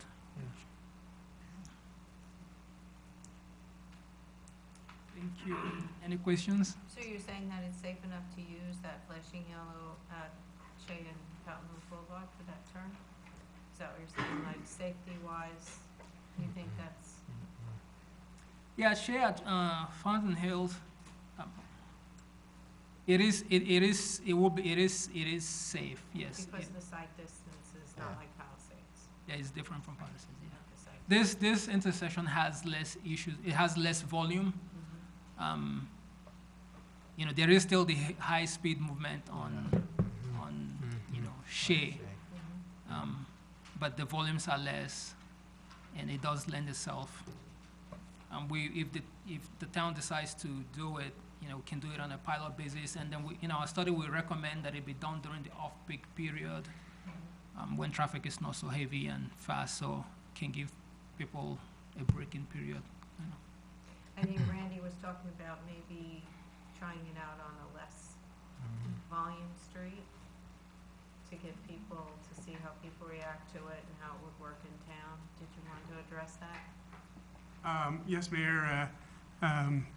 CK had given us a proposal to evaluate the flashing left arrows at several of our intersections in town as opposed to on Shea. And we haven't budgeted for that at the current time, but we can certainly do that. We may want to go ahead and do recommendations coming out of that report ahead of flashing left arrow on this street, just to get people more used to it. Yeah, I'd agree with you on that maybe we try it out first on a less traveled street and maybe one that's not, the speed is not that fast, and get people used to it and see how people react to it. They like it or they don't. They'll let us know, right? Questions? Yes. Councilman Lachey? Thank you. Along those lines, when I read your report and I started visualizing a left blinking light on Shea Boulevard, what really concerned me about that is the rate of speed on Shea Boulevard. And my experience in Scottsdale with all of these is people have a tendency, because it's a blinking yellow, to hedge and get ready, they're just ready to take that left-hand turn. And my experience with most of those has been on streets that have, pretty reasonable traffic volume, but not the speed that we have on Shea Boulevard. And I'm really concerned that people would look at as, you stop, it's a yellow blinking light, and then they're just rushing across to take that left turn. And I just think that's a major accident waiting to happen because of the rate of speed on that road. I mean, people fly on Shea Boulevard when they have a green light, when they're coming up this way. So in terms of experimenting with it in town, I don't have an issue with that, but my opinion is not with the rate of speed on that street. So I'm not sure if your data or your analysis that says it's safer has a direct correlation with the speed in the intersections that you're I mean, it's like a highway out there. I mean, people fly on that road, so that's my input on that. Yes, Councilman, we kind of, because it was a concern also, so we kind of looked at that. As part of our, I talked to several jurisdictions with similar conditions, and somehow they said it's not really been an issue. But with that in mind, what we recommended was maybe for the west, if, let's say for this location, as Randy has said, maybe not this location for an introduction into the town. I agree with that. I would be opposed to putting it out there at all, but that's not my decision. Yeah, that's a good idea. Any other questions, suggestions? Just had a question, was there any additional cost for the controllers or traffic signals to be able to do any of the recommended or suggested changes that we've seen tonight at this intersection?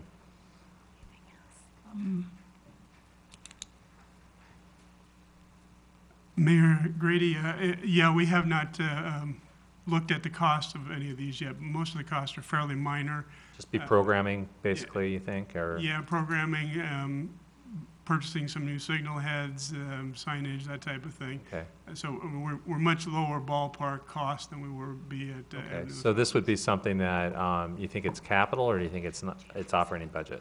It depends on what the council wants to do. There's, some of them could be certainly operating budget, some of them will probably be a minor capital. But I'm talking about for this location. Yeah, I mean, some of them could be capital. Okay.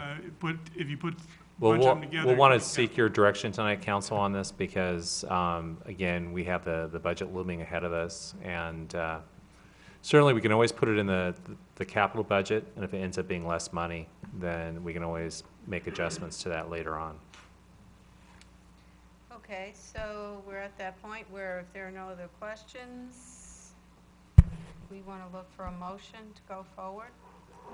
Councilman I Toles? just have one question, and you had mentioned in your first presentation on the Shea and Palisades that the distance, and you quoted some manual of some sort, that 400, was it feet or yards that you should be able to see the cars coming from you before you'd have a right on red? Yes, sir, 425, and that's Ashto. And what is it now over there? It's about 350. Okay, I just want to go on record that I would be in favor of having a right on red at that intersection, and I have just heard that we have less than one accident per million over there, and for as long as I've been in this town, I know people take a right on that red consistently, and if we have the power to change that, I'd like to see it changed. No. So, I mean, I think you're bringing up a really good point, but I think as it was indicated, it might cause some safety issues because it's really not so much the distance, it's actually line of sight and visibility of what is coming quickly down Shea, so. Is that a recommendation? I mean, you get 75 feet difference. I mean, we're taking turns on the Beeline Highway on Shea to take a right with cars coming at you at 80 miles an hour. And it just seems to me like we have a restriction here that maybe isn't necessary, but. Yes, Councilman, when we looked at it, we do realize that there is some inconvenience in it, but primarily the safety has been built in there. And because when we're out there, yes, we did notice some people make that turn. We also noticed some people who were like, hey, that guy just made the turn. Was that you? Was it a Lincoln? So, I mean, the safety is in there, and we just, as traffic engineers, we lean more towards, safety. So, and also there's the glare issue that when that is removed, then you can do it really people, they just do it because they don't know the reason behind why you say don't do it. So they will just do it anytime. So we kind of lean more on the cautious side. Anything else? Anybody feel up to making a motion as far as the recommendations that have been presented here, except for the yellow flashing light? We've had some other recommendations for cleaning up our traffic signals, moving traffic along, making it less confusing at this intersection. I think some of those suggestions were really good. I had brought that up quite a few years ago about the many traffic signals that we have and how it is confusing with arrows and the balls and the combinations. So I think they've come up with some good recommendations to make our intersections safer. I move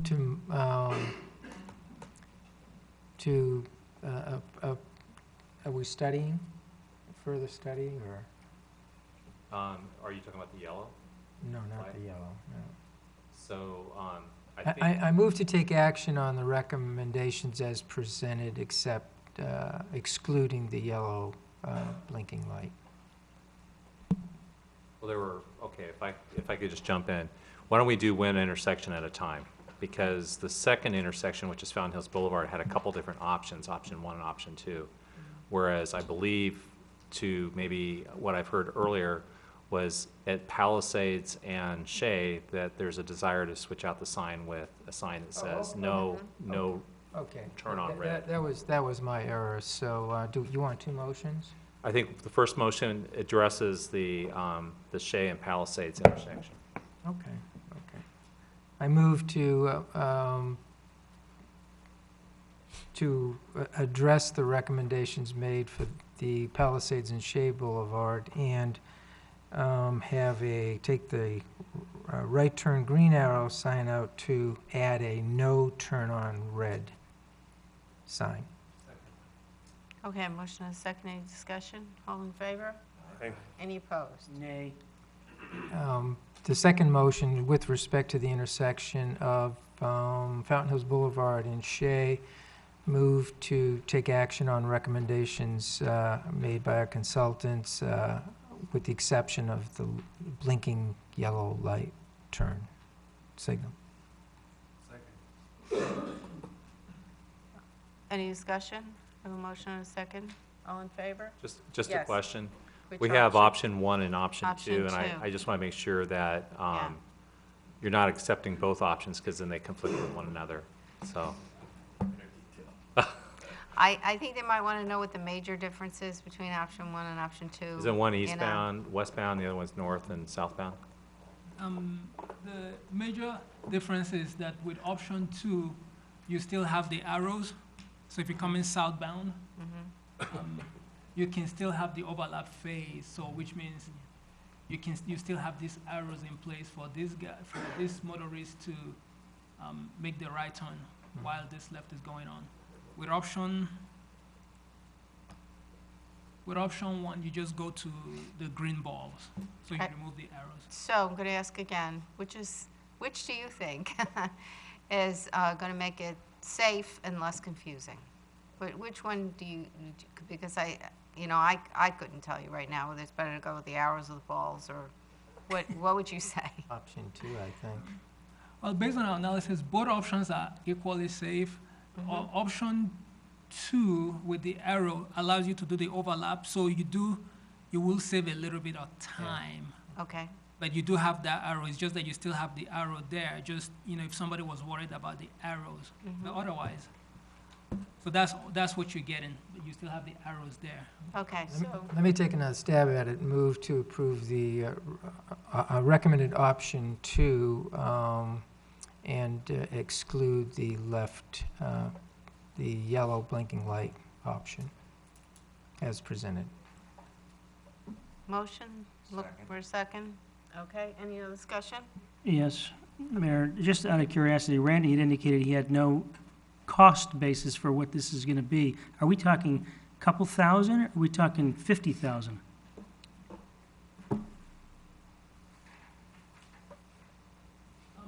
Councilman, I will, if I may answer. I think for this option, what you'll be doing, or for either option 1 or 2, for option 2 will be less expensive than option 1, because most of the existing features out there will remain. What will go down is the head, and a head ranges.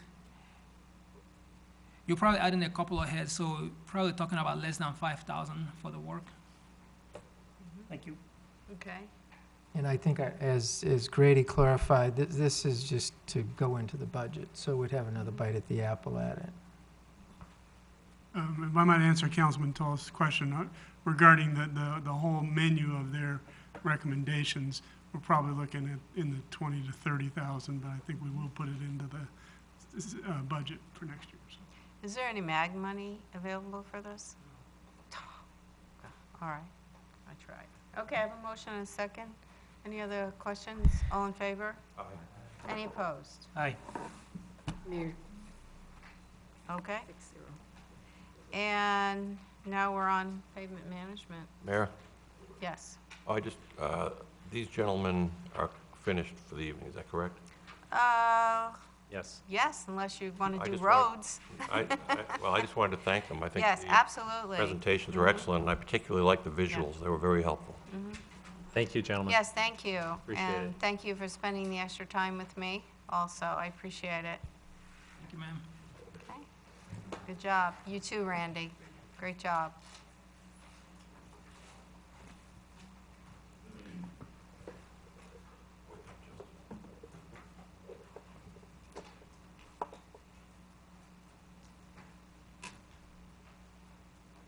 Okay, so we are on discussion with possible direction to staff regarding pavement management for the town of Fountain Hills. Justin.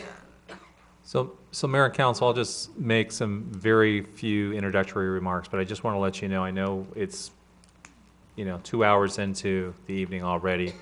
Wanted to let you know that we've brought this before you tonight based on some interest that the council expressed when we had the item on the agenda for the award of a cooperative purchase agreement with M.R. Tanner for $2.5 million for our pavement management projects.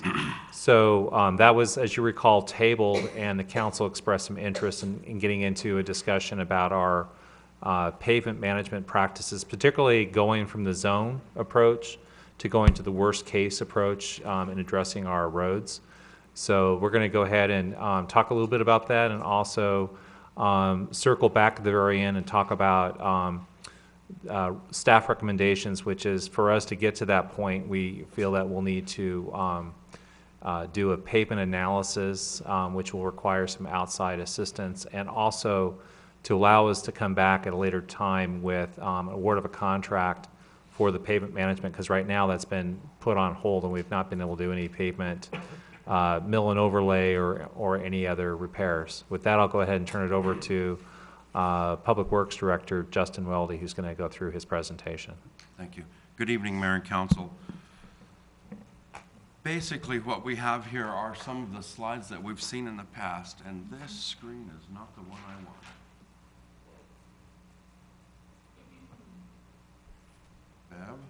Bev? Mayor, I just want to, while they're doing that, I just want to comment that this afternoon I sent an email to Grady and Justin asking for copies, printed copies of this presentation, because I think it could be very helpful for those of us who might be out talking to folks or presenting to folks about the property tax. It provides some, I think, some very useful information for the public. It's a very good point, because I believe $4 million has been earmarked, up to $4 million for just pavement management. So that would go supersize, from going $2 million a year to $6 million a year. So good point. Go ahead, Mr. Weldy. Thank you. The first slide actually kind of dives into the fundamentals of the preservation. So basically, asphalt is made up of two components.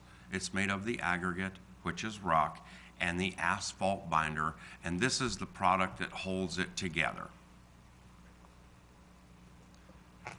The second slide discusses the key factors in extending the life of that. So what we really want to do is we want to stop the oxidation.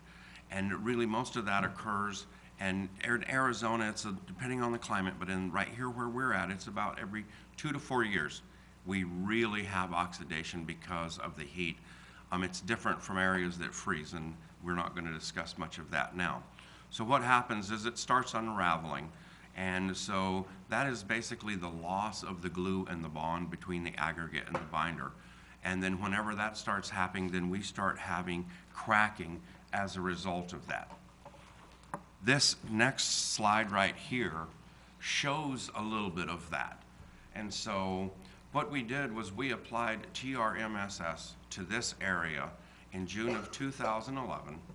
And then here is a photo of the area in 2013. So this is just simply shows you that the treatment material that was placed on it was basically absorbed by the sun, the materials, it evaporated, if you would. Also in this, there's a very important part on the right-hand side of your screen that shows the importance of crack filling. And so you'll note that that is still relevant. And so what we're doing there is we're prohibiting some of the moisture from entering into the asphalt and then into the subbase. The next slide really talks about the preservation. So what we need to do is apply the right product at the right time to have the best effective treatment. And there are several levels of treatment that we will go by there, that we'll discuss later on. But the preventative maintenance is typically applied to pavement in good condition, having significant remaining service life. We're going to pick a couple of locations that you are familiar with. Saguaro, Shea, Grande, Glenbrook, those areas have been recently paved, and they are nearing the time, especially portions of Shea and Saguaro, that we need to apply the first treatment.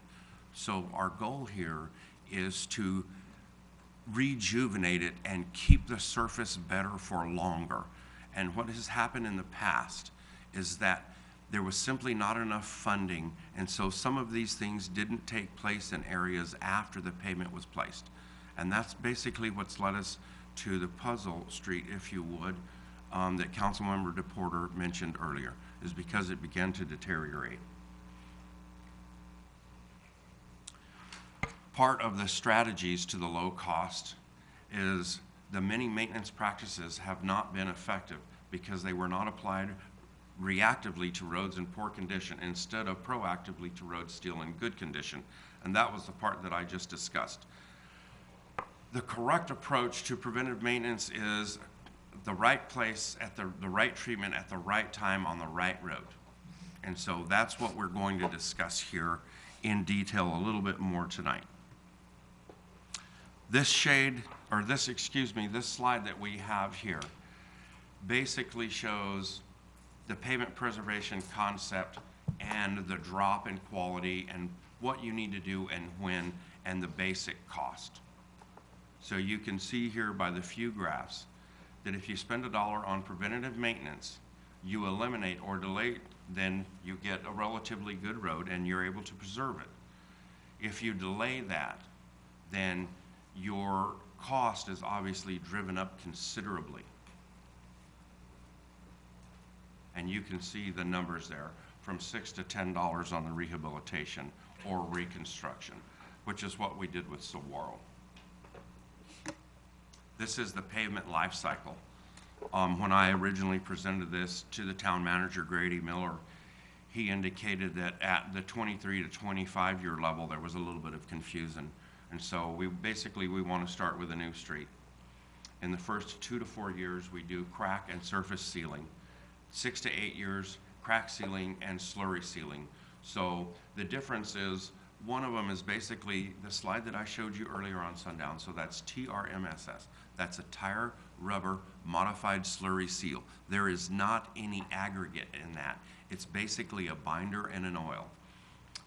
The 6 to 8 year is actually an asphalt binder that has aggregate in it. So there are some smaller stones in that. The 13 to 15 year, basically it's the same thing. What we're doing is we're putting another layer on it. First, we're going to fill all of the cracks to the best of our ability. Then we're going to come through there and we're going to add an additional layer of slurry seal. There are a couple of different options in regards to that product that are available to us with some varying cost. And I've not prepared all of those for tonight's discussion. Now we're into the year 2022. At this point in time, This is really when you need to look at milling and overlaying the street. And this is going to be the most expensive part. And so that is basically what we have been doing in Zone 1 for the last 3 years.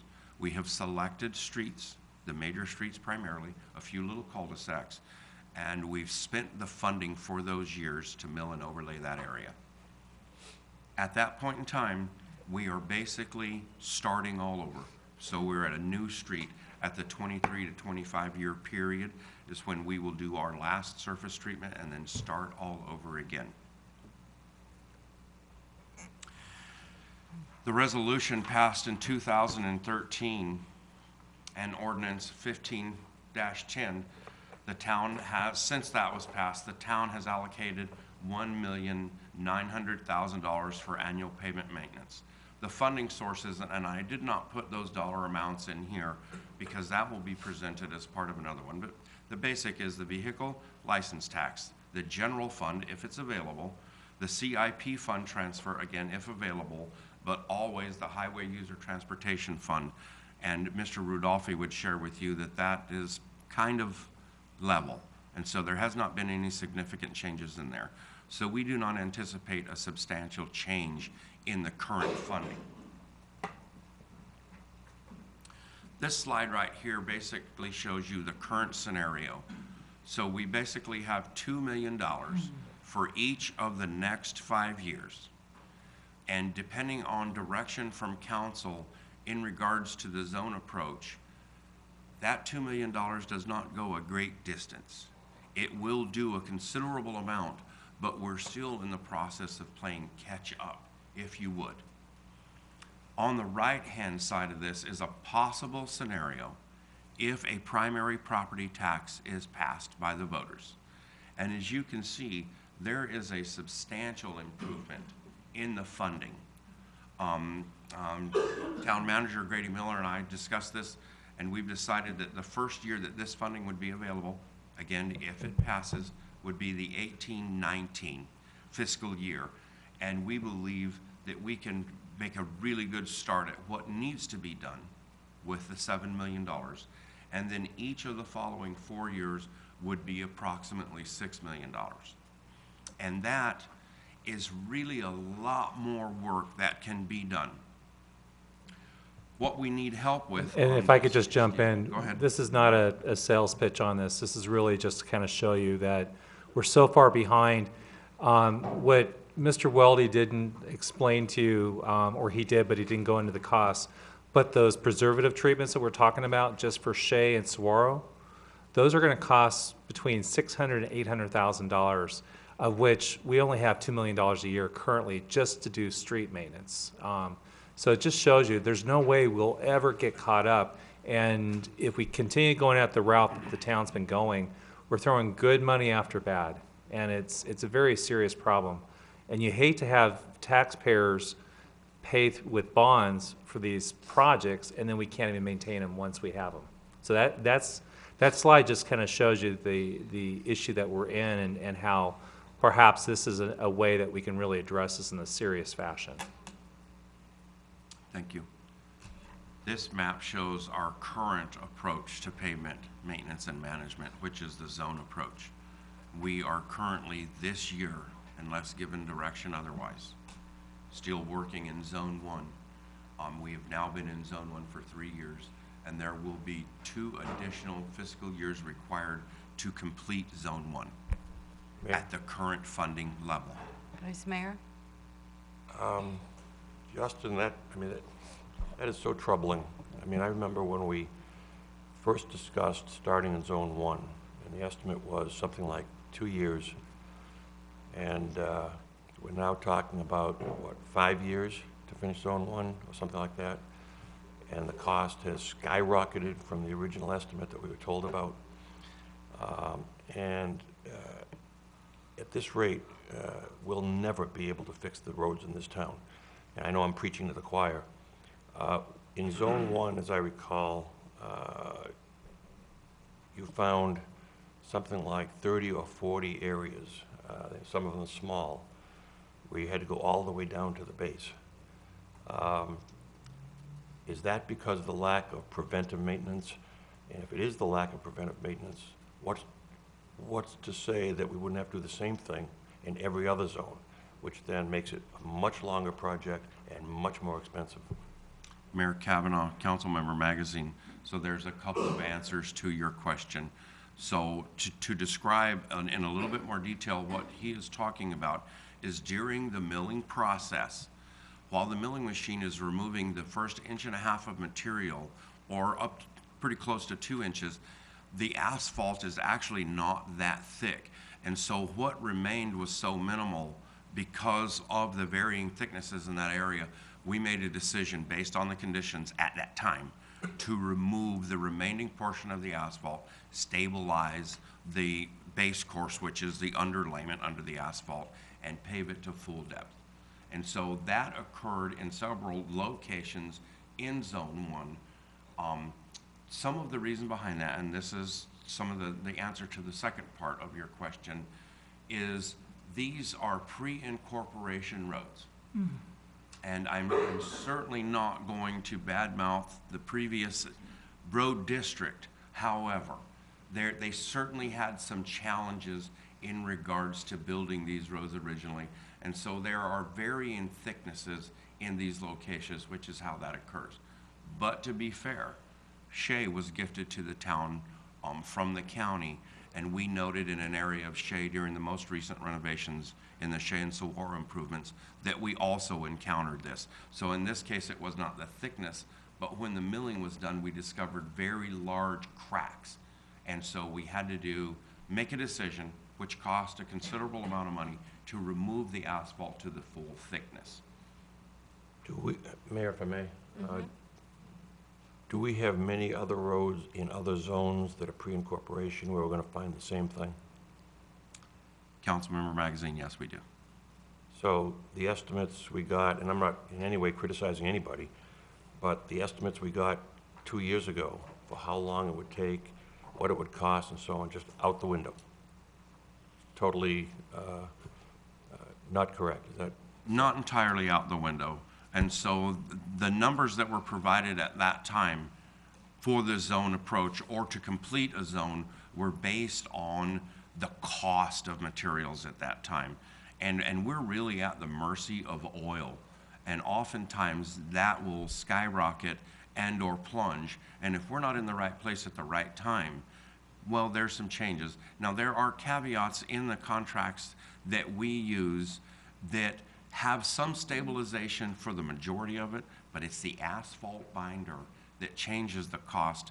And also what has driven the cost up are those areas that we had discussed, in which we ended up having to remove the entire pavement section. So it's not entirely out the window, but yes, the numbers have certainly changed.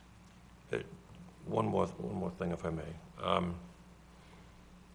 Given that, when we talk about with property tax and without in the numbers, and we say, like, for example, 2018, 2019, with the property tax, $7 million. Is it possible to predict what $7 million is going to do from year to year, or is it going to fluctuate all over the place? Councilmember Magazine, it is not possible for me to predict that. But as part of this presentation tonight and a couple of slides in, I intend to introduce a tool and a solution that will provide what we really need, which is a pavement assessment and the ability then and that assessment, and we can go into that in more detail. So I cannot personally predict that cost, no, sir, but I can share some of that cost with you as we move forward based on the funding available. Thank you. In the interest of time, after you get through this slide here, Yes, sir. I think the council members have seen these other slides from past presentations, so if you can kind of get to the punch would be great. You bet. So we have 390 lane miles. We have 3,460,000 square yards of pavement, 7 zones, and the zone approach versus the need-based approach is what we really need to discuss here. We're going to skip a couple of slides. So what we're looking for are the next steps here. What staff is recommending, and I strongly believe that this is what is best based on our staffing levels and the situation and the condition that we're in, is that we contract with a firm to conduct a pavement analysis. The analysis will include the roadway data collection. That's a large van that they'll drive every single road, and it'll collect all that data. The pavement analysis and report, and so this is the street grading. They currently use a numbering system, but the mayor and council have indicated that they would like to see a grading system. The town manager and I agree with that, and so what we will do is come up with a grading system based on their number system or work with them to establish a grading system. They will also, as part of this, provide the street network mapping. The management software, which is crucial and vital to this, and the payment condition analysis based on funding and the funding increase and or a bond package. So as part of this package, once we receive all of this, they receive all the data, they upload it, then they're going to come back to us and provide to us these streets you can save right now if you do this, and this is our projected cost based on materials. These streets cannot be saved, and you need to do either a reconstruction or a full depth mill and overlay, and in some cases, and it's likely to be rare, we may have to do some subgrade preparation, which will add cost to that. We do not know those locations at this time. So the second part of this is the review and approve the new pavement management strategy and priorities based on completed pavement analysis, including the change in approach. Number 3, secure a cooperative purchasing agreement for pavement maintenance for the balance of 17-18. And I would like to discuss that just briefly. We currently have one in place that has an end date of January. There is a possibility that if the city of Chandler renews that, we can also do that. And what that does is the city of Chandler has already negotiated all the prices up front, and based on that pricing for larger quantities, the contractor that we work with has guaranteed that pricing for the smaller amount of work that we do here. And that's pretty incredible, simply because obviously Chandler is into, 10, 15, $20 million, and we're looking at roughly 2 to 7, depending on some of the things that happen. This next slide right here, and I'm not going to waste a lot of time on it, it basically shows the options. So if you fix everything, then that is the red line. If you do a $15 million bond program, then that kind of shows you what you can do over that time frame. 9 million, and this is for another municipality that they provided for a proposed budget, then you can kind of see the blue line. 8 million, and that's annual, and that's at a steady state there, then we kind of stay on a level playing field. But then from there, it begins to decline. And in the past and right now where we're at is kind of in the lower portion of that. So we need some direction from the mayor and council on what they would like to do in regards to the pavement assessment and also some direction in regards to the zone approach. And with that, I will open it up for questions. Councilman DePorter. I think this is all comment. I felt the same way as I did the first time this was presented to us, that I think this is an important tool to have in your small yet mighty department to take a true assessment of our streets. I think you said it best, the right product, right time, right road approach. The only way to really know that is to have that assessment, and we're not able to do that. We need this accurate assessment to know where we are and where we're going to go. I mean, you said it all in your great presentation. This will also help us, I believe, showing the true financial picture of where we're at when groups go out and start talking about the property tax. I'm 100% for this. I think it's something we need to know where we are and benchmark against. If there's no other discussion, I'd make a motion unless there's more discussion. You can make a motion when we can still discuss it. Okay. I'd make a motion to direct staff to pursue this contract with the firm to assess overall pavement condition, town's current roadway network, and provide pavement management analysis on current and future funding scenarios. Okay, I'm gonna got a keep motion, reading. looking for a second? Could I include in there the zone approach? I'd also like to include in there taking the zone approach, which I think is imperative to addressing the needs. Zone 1, where I live, after your 2 years, based on how we're rolling right now, you're not going to be back for a long time after you go through the other zones. So I think, again, the zone approach is the right tool, and to get there, we need this assessment done to make the best effort towards it. So I include that in my motion as well. And if I can just add, do you also want to possibly consider coming back with a cooperative purchasing agreement for council yes. action? Sorry, yep. Okay. I didn't get to read the rest of it. It's all in there. Does everybody understand the motion? I don't think so. No. I'm going to second it for discussion purposes. I'd like to speak to it. Okay.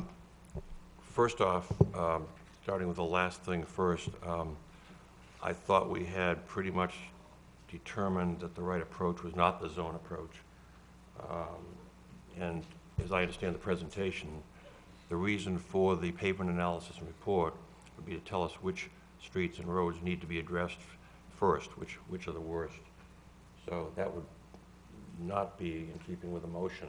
Did I No. say zone approach? Yeah, No. you did. Oh, I didn't mean zone Yeah. approach. Can I move away from the zone? Yeah, I thought it was clear to staff because Okay. he was reading it from the suggested motion If I just in the read- If I packet. stuck to the script, I would have been much better off. It has everything in the suggested motion. The other thing that really is more important to me is that when this came up before, I made a motion to approve, just as Councilman Porter has. And I can't remember the price tag, but I thought it was close to $200,000, 150, or, it was a big number. 120, I'm sorry? 120. Close enough. We've sharpened our pencils, and Justin, do you want to go ahead and explain? Well, can I just finish? Oh, I apologize. Thank you. Even though I had made the motion and it failed, I have to admit I'm having second thoughts this time.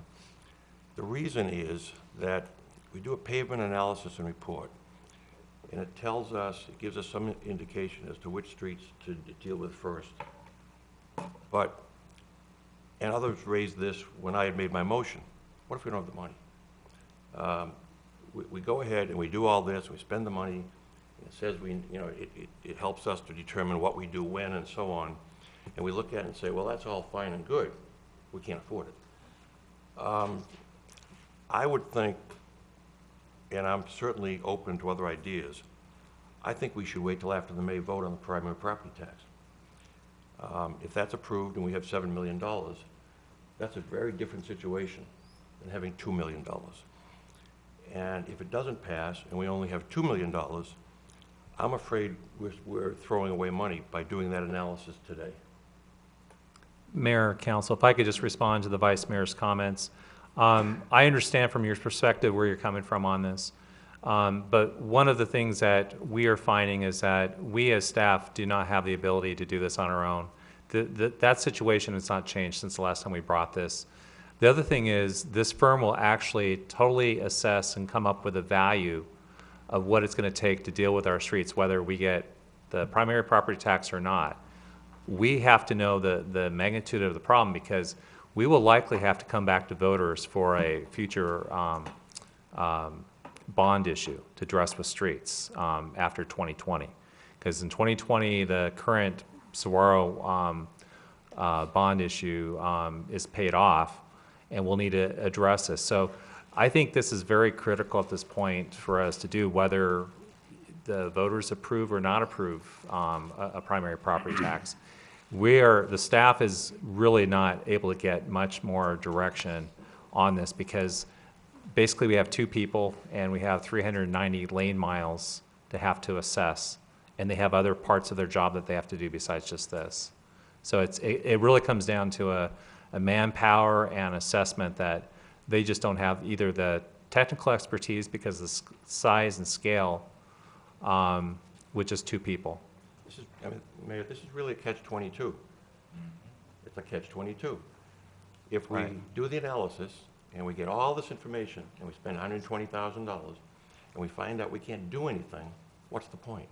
Well, it's not that. We will then have to develop a bond package to address this, like we did for Saguaro. And so my point is, we're still going to have to address this. And the council's been very good about providing direction to staff with the resources that we do have.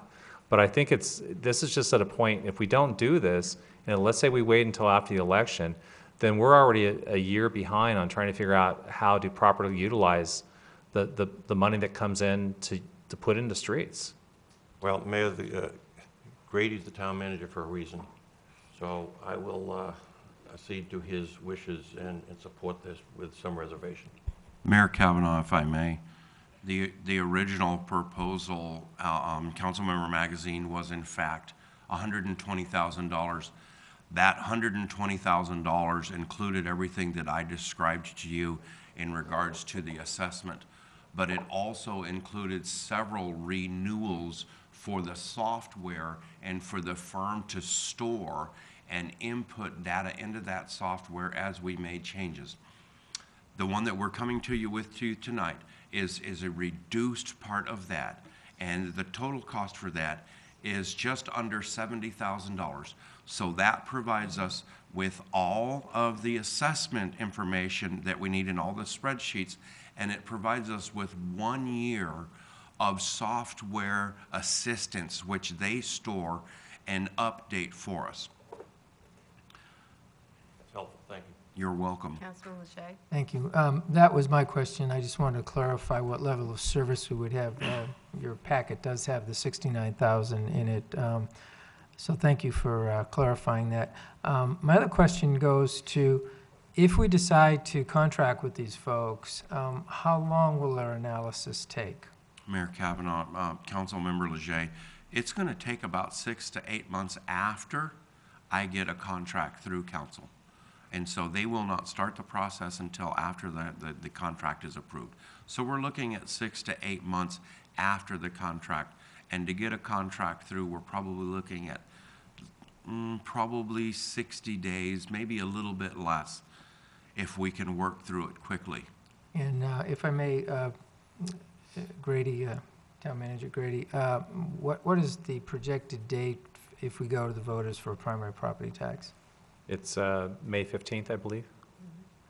Of 18. Of 18, of which I understand from our finance director, who's been in touch with the assessor's office, that we would get our very first collection of $3.5 million in the fall, and then in the spring we get the second installment of the $3.5 million. Where I'm going with my logic here is, if we did, to Vice Mayor's point, is having the data before we went to the voters. And it doesn't sound like we would have the analysis prior to going to the voters. Would we have any data, I would imagine, in between now and then? Councilmember Magazine, we can certainly get some of the data. You just insulted him.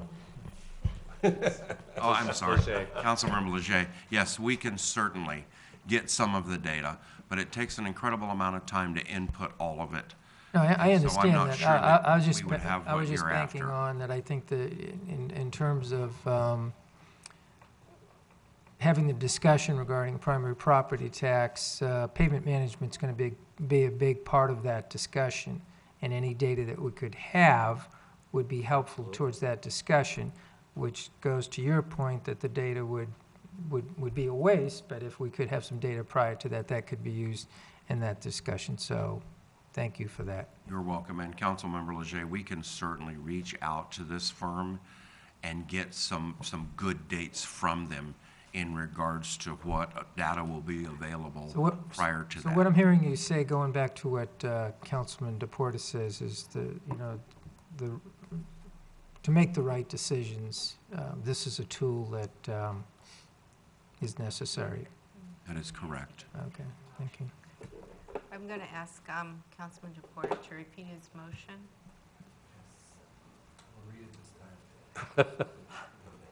I move to direct staff in pursuing a contract with a firm to assess the overall pavement condition of the town's current roadway network and provide pavement management analysis on current and future funding scenarios, and ultimately move away from the zone approach in pavement management after implementing the recommendations from the completed pavement analysis and move forward in approving the cooperative purchasing agreement allowing the Public Works Department to address pavement management needs in fiscal year 17-18. All right, motion, do I have a second? Second. All right, any other discussion? Just a clarification, is that at the $69,000 amount, or is it just open-ended? We will be coming back with a separate contract for you to approve, correct, Justin? Or is that tonight? Is that on here tonight? It is not on here tonight. Yeah, I didn't think so. I mean, we have to come back in December with you to approve. So more than likely, we could go with 69 and then make a separate decision to, I would just suggest the motion as read didn't have the amount, and then we will come back to you. yeah, I understand that. I'm just saying, can we just go with 69 initially with these folks, or does it have to be full-blown 120? Well, It's Councilmember 69. Leger, it's 69. But what we're doing here is we're trying to demonstrate that we're trying to be fiscally responsible. No, I understand and that. get what we need, but we can renew it. Okay, very And good. that would be approximately $6,000 a year for the additional I software understand that. So storage. it's a $69,000 contract, thank you. Correct. I just have one technical question. In the process of the zones and correcting the roads that needed to be correcting, what did you use as a basis of analysis before that you did the roads, and how did you choose the roads previously without this type of professional assessment? Mayor Kavanaugh, Councilmember Tolis, it was the zone approach that I inherited from the previous staff. And so what we did was we took a good hard look at Zone 1, and based on the condition of the roads there, we put together a list, and then we got an estimate for that.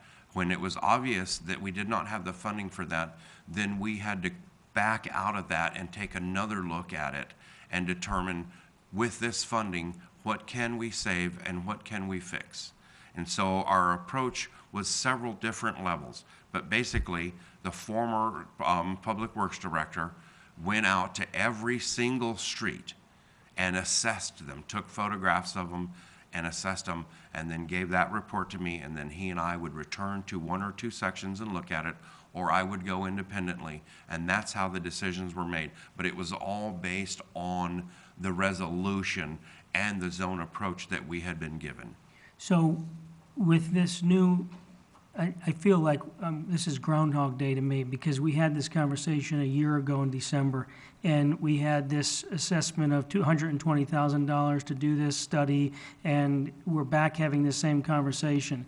And when we voted it down last time, we talked about having staff, and I guess you just answered my question. That's how you did it previously. You went out and you visually went out and inspected these roads, and you determined which ones you felt were worth doing the slurry seal, or what stage they were in the process of needing to be repaired, right? So now we're going to take this professional approach, and it's going to give us a little bit more of an analysis, a professional analysis that's going to allow you to really target the ones that we can save, ultimately with the idea that we're going to save money in the long term. That's the justification for this now. Is that correct?